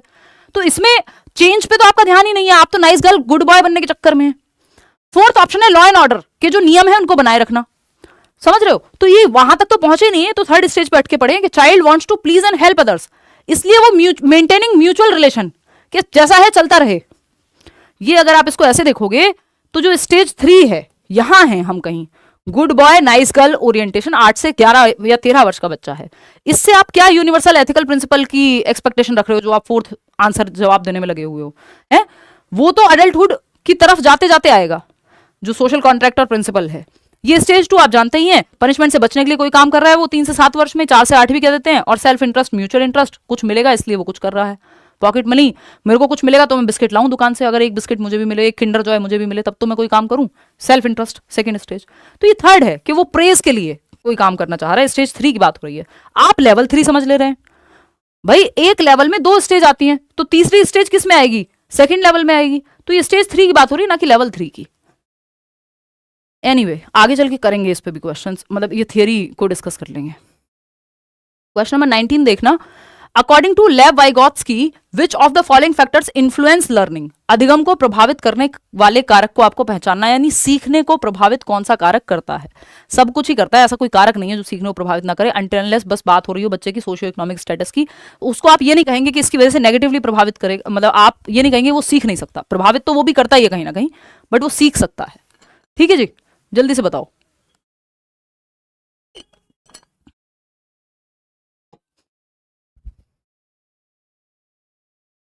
सी ऑप्शन कह रहे हैं आप लोग, सी मतलब ये, चलो ठीक दे रहे हो जवाब, 88%, बहुत बढ़िया।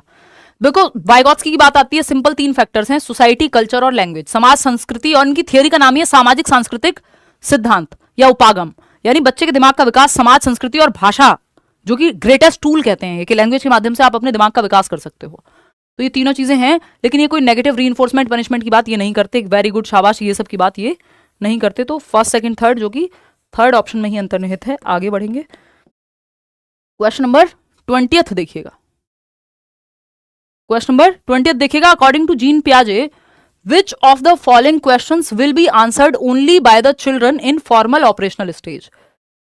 यानी कौन से प्रकार का सवाल होगा जो 11+ ईयर्स का बच्चा ही फॉर्मल ऑपरेशनल यानी औपचारिक संक्रियात्मक अवस्था, जो आखिरी अवस्था है पियाजे की स्टेज में, SPCF लास्ट स्टेज का बच्चा ही जवाब दे पाएगा कौन से सवाल का? तो आपको 4 सवाल पढ़ने हैं और निकालना है जवाब।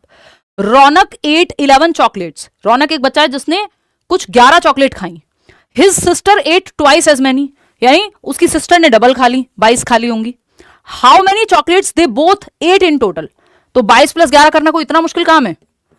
इस 7 से 11 वर्ष का बच्चा नहीं कर लेगा, जिसमें लॉजिक आ गया है, इंडक्टिव लॉजिक। भाई चॉकलेट तो वो समझ में आती है ना, उसको मूर्त है, तो फॉर्मल ऑपरेशनल की तो जरूरत नहीं है इसमें। फिर भी चलो बाकी के ऑप्शन चेक कर लेते हैं। If A is greater than B and B is greater than C, what is the relation between A and C? Transitivity की जब हम बात कर रहे हैं तो ए एंड सी के बीच में ये रिश्ता क्या कहलाता है, आपको ये पता करना है। तो यहां पे फिर भी आपका रेशो लग रहा है, how many whole numbers are there between 67 and 81, ये भी निकाल लेगा बच्चा। 7 + 9 कितना होता है, ये भी निकाल लेगा। ट्रांजिटिविटी या रेशो के इन रिलेशन टू समथिंग समझना, ये आपका जो है वो फॉर्मल ऑपरेशनल स्टेज का बच्चा जवाब दे पाएगा कि ए इज ग्रेटर देन बी और बी इज ग्रेटर देन सी। ये हम कह सकते हैं कि ये इसके साथ क्या कहते हैं इसको, एक बार दिखाना। EMRS की आंसर की आ ही जाएगी, अब कब तक आएगी, एक मिनट रुको यार, जब तक भी आएगी, मतलब EMRS की आंसर की चलो देख लेंगे। मतलब बड़ा मुश्किल है यार, ऑफलाइन क्लासेस भी हैं, ऑनलाइन भी हैं, फिर यूट्यूब भी है, फिर D2+ भी है, इधर उधर जाना भी हो जाता है, तो सब कुछ थोड़ा सा यूट्यूब पे पूरी तरह से फोकस नहीं हो पा रहा है। हालांकि मेरी कोशिश पूरी है कि मैं जितने सेशंस ले पाऊँ यूट्यूब पे उतने मतलब मैक्सिमम हो पाएँ सेशंस जो हैं, ठीक है ना।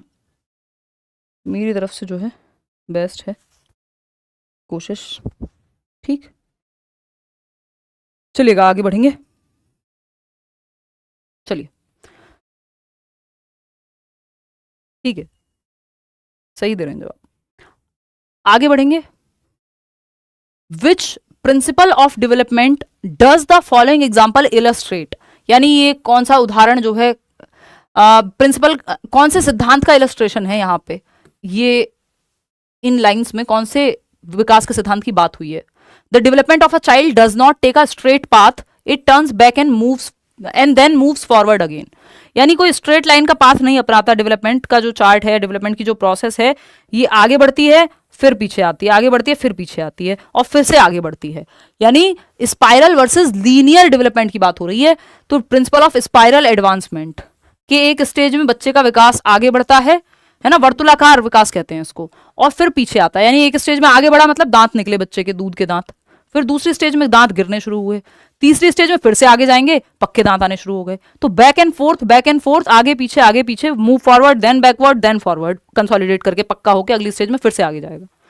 ठीक, तो ये प्रिंसिपल ऑफ स्पाइरल डेवलपमेंट है। लीनियर होगा स्ट्रेट लाइन, स्ट्रेट लाइन में तो आपने टीवी में देखा होगा, सिंपल अगर स्ट्रेट लाइन हो जाए हार्ट बीट की तो टाटा बाय बाय, फिनिश हो जाता है बंदा, क्योंकि ये back and fourth up down चलते रहना चाहिए। ठीक है जी, चलिए आगे बढ़ते हैं, नेक्स्ट क्वेश्चन पे चलेंगे। नेक्स्ट क्वेश्चन क्या कहता है भाई, क्वेश्चन नंबर 22 है जो कहता है असर्शन और रीजन, यानी आपका कथन और कारण वाला क्वेश्चन है, आते ही हैं ये सवाल भी। Humans are able to learn and remember new things in motor and cognitive domains throughout their life span, यानी जो मानव है या मनुष्य है अपने पूरे जीवन काल के दौरान गत्यात्मक और संज्ञानात्मक क्षेत्रों में नई चीजें सीखने और स्मरण करने में योग्य हैं। जीवन भर वो कुछ कुछ सीखते रह सकते हैं, चलना फिरना हो, चाहे वो आपका कॉग्निटिव डेवलपमेंट हो, बात तो सही है, ट्रू भाई, जीवन भर चलता है ना विकास, कॉन्टिन्यूअस है, कोई दिक्कत नहीं, लाइफ लॉन्ग है। रीजन क्या है इसका, outcome of a severely deprived childhood can be easily changed in later years, यानी जो गंभीर रूप से पीड़ित बचपन है, जहां बचपन में खाना ही नहीं मिला, दिमाग का विकास हो ही नहीं पाया क्योंकि ठीक से खाना नहीं मिला, कुपोषण के शिकार हो गए। आमिर खान का ऐड आता था ना वो बचपन में, जो हम टीवी देखा करते थे, ये जो है भारत में जो है इतने बच्चे जो है कुपोषण का शिकार हैं। तो अगर बचपन में बढ़ती उम्र में अगर ठीक से एनवायरमेंट नहीं मिला तो वो जीवन भर के लिए उसका कोई वो इरिवर्सिबल है। बाद में नहीं आप बच्चे का शारीरिक विकास बहुत तेजी से करा दोगे, वो तो हो गया ना, 18 साल तक जितनी हाइट बढ़नी थी बढ़ गई। अब जब आपको न्यूट्रिशन ही नहीं मिला उस दौरान तो कहां से आप बाद में चेंज कर दोगे, बाद में बहुत अच्छा खिलाते हो 1 कुंटल, बचपन में मिला नहीं 1 ग्राम भी, तो उसका इरिवर्सिबिलिटी है उसमें, तो ये तो फॉल्स हो जाएगा। तो A is true but R is false. कितने लोग सही जवाब दे रहे हैं, थर्ड ऑप्शन बिल्कुल 53% लोग। चलिए खैर आगे बढ़ते हैं, question number 23, what is meant by sensitive period in child development. ये क्वेश्चन घुमा फिरा के हर बार आता है कि संवेदनशील पीरियड या संवेदनशील अवधि का क्या मतलब है, क्रिटिकल पीरियड का क्या मतलब है ना, ये लगभग हर बार पूछ लिया जाता है घुमा फिरा करके। तो क्रिटिकल पीरियड अलग अलग प्रकार के डेवलपमेंट के लिए अलग अलग हो सकता है, जैसे भाषा विकास के लिए 2 से 6 वर्ष या 3 से 6 वर्ष अर्ली चाइल्डहुड बहुत क्रिटिकल है, भाषा सबसे तेजी से फास्टेस्ट रैपिडली सीखी जाती है। फिजिकल डेवलपमेंट के लिए बहुत इंपॉर्टेंट क्रिटिकल पीरियड है जो आपका चाइल्डहुड है पूरा। तो दिमाग के विकास के लिए एडोलेसेंस बहुत क्रिटिकल पीरियड है अगर हम कहें, इवन उससे पहले भी। तो period concerning a rapid advances only in cognition and learning, नहीं सिर्फ कॉग्निशन और लर्निंग में नहीं, optimal period for development of specific abilities, यानी एक ऐसा समय है जहां अगर सही माहौल मिल जाए तो बच्चे की स्पेसिफिक एबिलिटीज जो है बहुत अच्छे से विकसित हो सकती हैं, ये ऑप्टिमल पीरियड है। यानी भाषा बहुत अच्छे से विकसित हो सकती है, यानी आप अगर कहें कि इस उम्र का बच्चा है, जैसे स्पोर्ट्स में डालना है, तो आप 6 वर्ष के आसपास अगर बच्चे को डालते हैं तो वो बहुत अच्छा कर पाएगा आगे। आप 18 साल की उम्र में कोई स्पोर्ट खिलाना शुरू करेंगे तो वो ऑप्टिमल पीरियड नहीं है, वो क्रिटिकल पीरियड नहीं है, वो सेंसिटिव पीरियड नहीं है, गया टाइम, आपने ट्रेन मिस कर दी है ना, कि वो सही समय पे सीखना था, वो ऑप्टिमल पीरियड था चाइल्डहुड का। तो हर चीज के लिए ऐसे एक ऑप्टिमल पीरियड है या सेंसिटिव पीरियड है जहां बच्चा बहुत फास्ट तरीके से किसी चीज को एक्वायर कर सकता है। Period in which development only language can be accelerated, ये सारे प्रकार के विकास के बारे में है। तो second option is the right answer over here. आगे बढ़ेंगे, क्वेश्चन नंबर 24 देखिएगा, cephalocaudal principle of development states that, विकास का शीर्षगामी सिद्धांत क्या कहता है। सेफेल मतलब खोपड़ी, कॉर्डल मतलब जो आपकी पूंछ कह लीजिए आप उसको, यानी सर से पैर की ओर, सर से धड़ की ओर। Development proceeds from head to toe, बिल्कुल ये लॉन्गिट्यूडिनल या सेफेलोकॉर्डल बोलते हैं इसको, क्या कहते हैं, लंबवत या शीर्षगामी। शीर्ष मतलब सर से आपके पैर की ओर, लॉन्गिट्यूडिनल। हेड टू टो, बच्चे का पहले सर पकड़ संभालना सीखता है, वो बाद में आपका बैठना सीखेगा, फिर खड़े होना सीखेगा, पैरों पर कंट्रोल आएगा, चलना सीखेगा। तो सर से पैर की ओर जा रही है विकास की दिशा, जो कि 92% लोग बिल्कुल सही जवाब दे रहे हैं, सिर से पांव तक ये शीर्षगामी है या हेड टू टो है। Proceeds from centre to extremities, ये प्रॉक्सिमो डिस्टल है, सिरोध पदोन्मुखी जिसको हम कहते हैं, सिर से पैर, near to far, centre to periphery, ठीक है। टो टू हेड कुछ नहीं होता, एक्सट्रीमिटीज टू सेंटर कुछ नहीं होता, ठीक है जी। आगे बढ़ेंगे, क्वेश्चन नंबर 25 देखिएगा, which of these situations is illustrative of a child centred classroom, इनमें से कौन सी जो है वो बाल केंद्रित शिक्षा कक्षा का उदाहरण है, यानी बच्चे जहां सेंटर में। तो जहां बच्चा एक्टिव होगा वो सही होगा। A class in which the students are sitting in groups and the teacher takes turns to go to each group. हमें बच्चा और टीचर दोनों एक्टिव चाहिए, सिर्फ टीचर नहीं। A class in which the behavior of students is governed by the rewards and punishment. Reward punishment पे काम करना कोई बहुत अच्छा तरीका नहीं है, है ना, बेशक हमें सिखाया गया हो। A class in which the teacher dictates and the students, teacher dictator बन गया तो फिर बच्चे तो एक्टिव रहे नहीं। हमें टीचर बच्चा दोनों एक्टिव चाहिए, जहां बच्चा एक्टिव वो best option. A class in which the students do whatever they want while the teacher watches them silent. अरे नहीं यार, कुछ तो गड़बड़ हुई है, एक बार चेक करते हैं। फर्स्ट ऑप्शन आप लोग कह रहे हैं, फिर से पढ़ती हूँ, मैंने शायद गलत पढ़ लिया है। एक कक्षा जिसमें छात्र समूहों में बैठे हैं और शिक्षक बारी बारी से प्रत्येक समूह में जाते हैं। हाँ ये ठीक है, मैंने ही गलत पढ़ लिया था, क्योंकि ये नहीं हो सकता कि बच्चों का जो मन कर रहा है वो करते जा रहे हैं और टीचर बस बैठ के तमाशा देख रहे हैं। टीचर का एक्टिव होना भी जरूरी है, इसलिए फोर्थ ऑप्शन गलत हो जाएगा, बाकी के तो है ही गलत। फर्स्ट ऑप्शन पढ़ते हैं दोबारा। A class in which the students are sitting in groups and the teacher takes turns to go to each group. ये बात सही है कि बच्चों का ग्रुप है और टीचर अलग अलग ग्रुप के पास जा रहा है कि तुम्हें कोई दिक्कत है, कहीं पे कोई डाउट है, कोई एक्टिविटी में हेल्प चाहिए, तो मतलब टीचर बच्चे दोनों एक्टिव हैं। फर्स्ट ऑप्शन ही यहाँ सही है। आगे बढ़ते हैं। मैं रात तक आते आते इतना थक जाती हूँ, कई क्वेश्चंस तो ऐसा हो जाता है कि इतने आसान क्वेश्चन जो है दिमाग में कई बार हैंग हो जाता है। Rearranging schemas, linking them with other schemas to create a strongly interconnected cognitive system in Piaget's theory is referred to as। पियाजे के सिद्धांत में संज्ञानात्मक प्रणाली के लिए स्कीमाओं को पुनर्व्यवस्थित करना, उन्हें स्कीमाओं से जोड़ने को क्या कहते हैं? यानी आप रीऑर्गेनाइज कर रहे हैं स्कीमा को, है ना, इंटरकनेक्टेड, एक स्कीमा से दूसरे स्कीमा में कनेक्शन बिल्ड कर रहे हैं कि भाई पियाजे ने ये कहा है कॉग्निटिव डेवलपमेंट के बारे में, वाइगॉत्स्की ने ये कहा है, स्टेजेस ये हैं, कॉन्क्रीट ऑपरेशनल जो 7 से 11 है वो लेटर चाइल्डहुड भी हो सकती है 6 से 12। ये क्या है, एक से दूसरे टॉपिक को कनेक्ट कर रहे हैं, यानी ऑर्गेनाइज कर रहे हैं जो भी सीखा है। इसको ऑर्गेनाइजेशन कहते हैं, एसिमिलेशन नहीं कहते। सरकार गलत जवाब मत दीजिए प्लीज। एसिमिलेशन है सिंपल अपने स्कीमा में एग्जिस्टिंग इन्फॉर्मेशन में कुछ ऐड कर लेना। जब आप ऑर्गेनाइज कर रहे हो अलग अलग तरीके से चीजों को कनेक्ट करके, दिस इज ऑर्गेनाइजेशन, संगठन कहते हैं इसको। रुलाओगे क्या पगलो? देखो एक बार, ये ऑर्गेनाइजेशन है।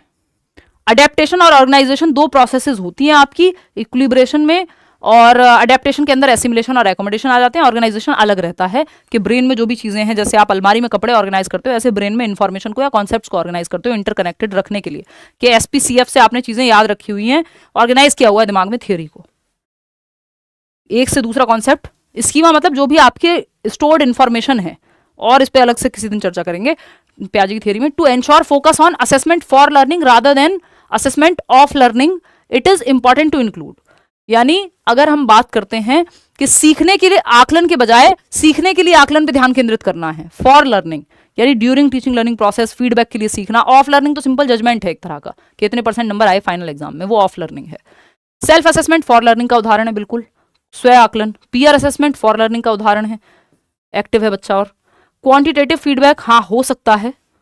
Comparisons between students on quantitative parameters, comparisons की बात मे बी ऑफ में ही करें हम, फॉर में तो बिल्कुल नहीं करेंगे, है ना, कि इतने % पास हुए नहीं हुए। तो आप फर्स्ट सेकंड और थर्ड, फर्स्ट और सेकंड का तो कहीं ऑप्शन ही नहीं है, थर्ड को हमें लेना ही पड़ेगा साथ में। क्वांटिटेटिव फीडबैक भी आ सकता है फॉर लर्निंग में, ऐसा नहीं है कि हम नहीं ले सकते हैं, क्वांटिटेटिव फीडबैक को ले सकते हैं। और पीयर और सेल्फ असेसमेंट तो आ ही जाएगा। Second option, first second third, आप लोग मैक्सिमम लोगों ने सही जवाब आई थिंक दिया है, मिस हो गया है आप लोग 73% लोगों ने सही दिया, तो ठीक ही है। क्वेश्चन नंबर 28 देखते हैं। मतलब a student is feeling very nervous and having high anxiety before the exam, his emotional state is likely to। यानी एक छात्र है जो परीक्षा से जस्ट पहले बहुत घबराया हुआ है, जैसे आप लोगों की हालत होती है, बट आप लोग नहीं घबराएंगे क्योंकि हम लोग बढ़िया से तैयारी करेंगे, आप कॉन्फिडेंट फील करेंगे, एक्साइटेड फील करेंगे। ठीक, एक छात्र परीक्षा से पहले बहुत घबराया हुआ है और उच्च स्तर की चिंता महसूस कर रहा है, एंग्जाइटी है बेसिकली। उसकी इस भावनात्मक स्थिति का प्रभाव क्या पड़ेगा? ये जो इमोशनल स्टेट है कि ही इज एंग्शियस और नर्वस महसूस कर रहा है, इसका क्या प्रभाव पड़ेगा?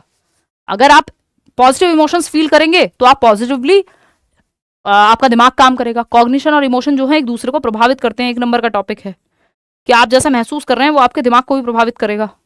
तो कॉज इंटरनल मोटिवेशन, नहीं भाई ये तो दिक्कत दे जाएगा, नर्वस है ना वो, तो नेगेटिव इमोशंस एक्सपीरियंस कर रहा है। Have no impact on his performance, ऐसा नहीं है कि प्रभाव नहीं पड़ेगा, फिर तो आप कह रहे हो कॉग्निशन है ही नहीं इंपॉर्टेंट, इमोशंस है ही नहीं इंपॉर्टेंट, ये तो होता नहीं ऐसा। तो इंप्रूव हिज परफॉर्मेंस, जी नहीं, negatively impact his performance in exam. जरूरत से ज्यादा अगर आप एंग्जाइटी या नर्वसनेस महसूस करेंगे तो जो आता होगा वो भी भूल जाएंगे। समझ रहे हो? एक नॉर्मल लेवल का एक बैलेंस्ड स्टेट तक करना ठीक है ना। और मेरे साथ तो ये पेपर में कई बार हुआ है आज तक कि अगर बहुत अच्छी तैयारी के बावजूद अगर आप वो एग्जाम फियर है या एंग्जाइटी है, तो आप परफॉर्म नहीं कर पाते हैं पेपर में फिर। तो वो बैलेंस में हो तो ठीक है, तो इससे नेगेटिवली इंपैक्ट करेगा ये बच्चे की परफॉर्मेंस को। थोड़ा बहुत प्रेशर तो सब पे ही होता है। क्वेश्चन नंबर 29 देखिएगा, विच of the following is a correctly matched pair of a source of motivation and the type of motivation. आपको टाइप ऑफ मोटिवेशन से स्रोत को जोड़ना है, यानी निम्नलिखित में से कौन सा प्रेरणा के स्रोत और प्रेरणा के प्रकार का सही उदाहरण है। यानी प्रेरणा का प्रकार और प्रेरणा का स्रोत, यानी मोटिवेशन का टाइप कौन सा है और किस टाइप की मोटिवेशन से, किस सोर्स से वो आ रहा है। क्यूरियोसिटी यानी जिज्ञासा, कुछ जानने की इच्छा, सवाल पूछने की इच्छा। ये जिज्ञासा जो है आंतरिक अभिप्रेरणा है। हाँ, जिज्ञासा कोई बाहर नहीं है ना, जिज्ञासा आपकी कोई दोस्त नहीं है, कोई टीवी एक्ट्रेस नहीं है, कोई और कार्टून नहीं है, सिजुका नहीं है जो बाहर से कोई बता रहा हो। क्यूरियोसिटी अंदर से आएगी बाहर की तरफ। इंटरनल मोटिवेशन यानी आपको किसी चीज में इंटरेस्ट है तो आप आंतरिक रूप से अभिप्रेरित होंगे उसको करने के लिए। कोई रिवॉर्ड दे रहा हो आपको जरूरी नहीं है। गाना गा रहे हैं, आपको गाना गाना पसंद है, गाना सुनना पसंद है, कोई रिवॉर्ड दे रहा है आपको? नहीं, फिर भी गा रहे हैं। आप सिंगर हैं और गाना गा रहे हैं, आप कॉन्सर्ट में जा रहे हैं, पैसा मिलेगा, वो एक अलग कहानी है। इंट्रिंसिक मोटिवेशन जिज्ञासा से जुड़ी हुई है। एप्रिसिएशन फ्रॉम पियर्स, दोस्तों से अगर एप्रिसिएशन मिल रहा है, सराहना मिल रही है, अरे यार तुम कितना बढ़िया गाते हो इसलिए गाना गा दो, ये एक्सटर्नल मोटिवेशन है, क्योंकि रीजन बाहर है। जिसका भी रीजन बाहर है वो एक्सटर्नल मोटिवेशन है, एक्सट्रिंसिक है, बाहर है, इंट्रिंसिक नहीं है। प्रेज ऑफ टीचर, प्रेज प्रशंसा एक्सटर्नल है, तो ये भी इंट्रिंसिक नहीं हो सकता, यहां इंट्रिंसिक लिख रखा है। ट्रॉफी भी बाहर होती है ना दुनिया में, दिमाग में थोड़ी होती है ट्रॉफी, एक्सटर्नल है, इन्होंने इंट्रिंसिक कह रखा है, जो कि गलत हो जाएगा। सिर्फ एक ही ऑप्शन सही है, क्यूरियोसिटी अंदर है, इसका रीजन बाहर नहीं है, ये आंतरिक अभिप्रेरणा का उदाहरण है ना। जिज्ञासा है आपको किसी चीज में, क्यूरियोसिटी है, क्वेश्चनिंग है आपके मन में। क्वेश्चन नंबर 30 आज के लिए आखिरी सवाल, विच of the following will not facilitate understanding of a concept. किसी कॉन्सेप्ट, किसी संप्रत्यय की समझ को सुसाध्य या किसी कॉन्सेप्ट की समझ को बेहतर करने में मददगार साबित नहीं होगा। तो asking students to copy the answers from the notes given by teacher, जो नोट्स आपको मिल गए उससे बस कॉपी करके लिख दो 5 बार, इससे कॉन्सेप्ट क्लियर होगा? ये तो रट्टाफिकेशन क्लियर होगा इससे तो, ठीक है ना। फिर भी बाकी ऑप्शंस चेक कर लेते हैं। Asking students to explain that concept in their own words, अगर बच्चों को आपने कहा कि अच्छा ये कॉन्सेप्ट मैंने समझा दिया, अब अपने शब्दों में बताओ। अपने शब्दों में बताने के लिए उसको कॉन्सेप्ट की क्लैरिटी तो होनी चाहिए। तो भाई आप ये कहो कि मूवी देख के आए धुरंधर और उसका समरी बता दो, तो वो बताने के लिए, अपने शब्दों में बताने के लिए आपका कॉन्सेप्ट तो क्लियर होगा, आपने देखी होगी तभी तो बता पाओगे ठीक से। तो ये जो है यहाँ पे ये बात तो सही है, कॉन्सेप्चुअल क्लैरिटी की बात हो रही है, हमें नॉट चाहिए। Asking students to frame principles from specific examples, यानी विशिष्ट उदाहरणों से आप एक सिद्धांत तक पहुंचे, तो इसमें भी आपका दिमाग लगेगा, कॉन्सेप्ट लगेगा, example to rule, inductive method. Asking students to generate analogies between different conditions, दो चीजों के बीच में समानता ढूंढ के एक नया एग्जाम्पल सेट करना या समझना चीजों को, ये भी जो है आपका कॉन्सेप्ट की क्लैरिटी आएगी कि भाई हमारी जो आंख है वो एक कैमरा के जैसी है, तो ये एनालॉजी है, आंख और कैमरा के बीच में समानता ड्रॉ की है समझने के लिए कॉन्सेप्ट को। ऐसा करते हैं हम, एग्जांपल्स देते हैं। लेकिन ये कहना कि बस कॉपी कर लो आंसर को, इसमें कोई भी कॉन्सेप्चुअल क्लैरिटी या कॉन्सेप्चुअल अंडरस्टैंडिंग नहीं है, ये रट्टाफिकेशन है। ये कॉन्सेप्चुअल अंडरस्टैंडिंग को प्रमोट नहीं करता, रटने को प्रमोट करता है, ठीक है। तो first option is the right answer, क्योंकि यही गलत है और जो गलत है वही पूछा है आपसे, गलत ही सही हो गया इसलिए। आउट ऑफ 30 क्वेश्चंस कितने आपने ठीक किए वो बता दीजिएगा, लाइक शेयर सब्सक्राइब ना किया हो वो आप कर लीजिएगा। इसका पीडीएफ हम आपको कल तक दे देंगे, पहले वाले सेशन का भी और इसका भी, फाइनल आंसर्स के साथ मार्क्ड। टेलीग्राम चैनल पे किसी भी फेक चैनल से आप मत जुड़िएगा।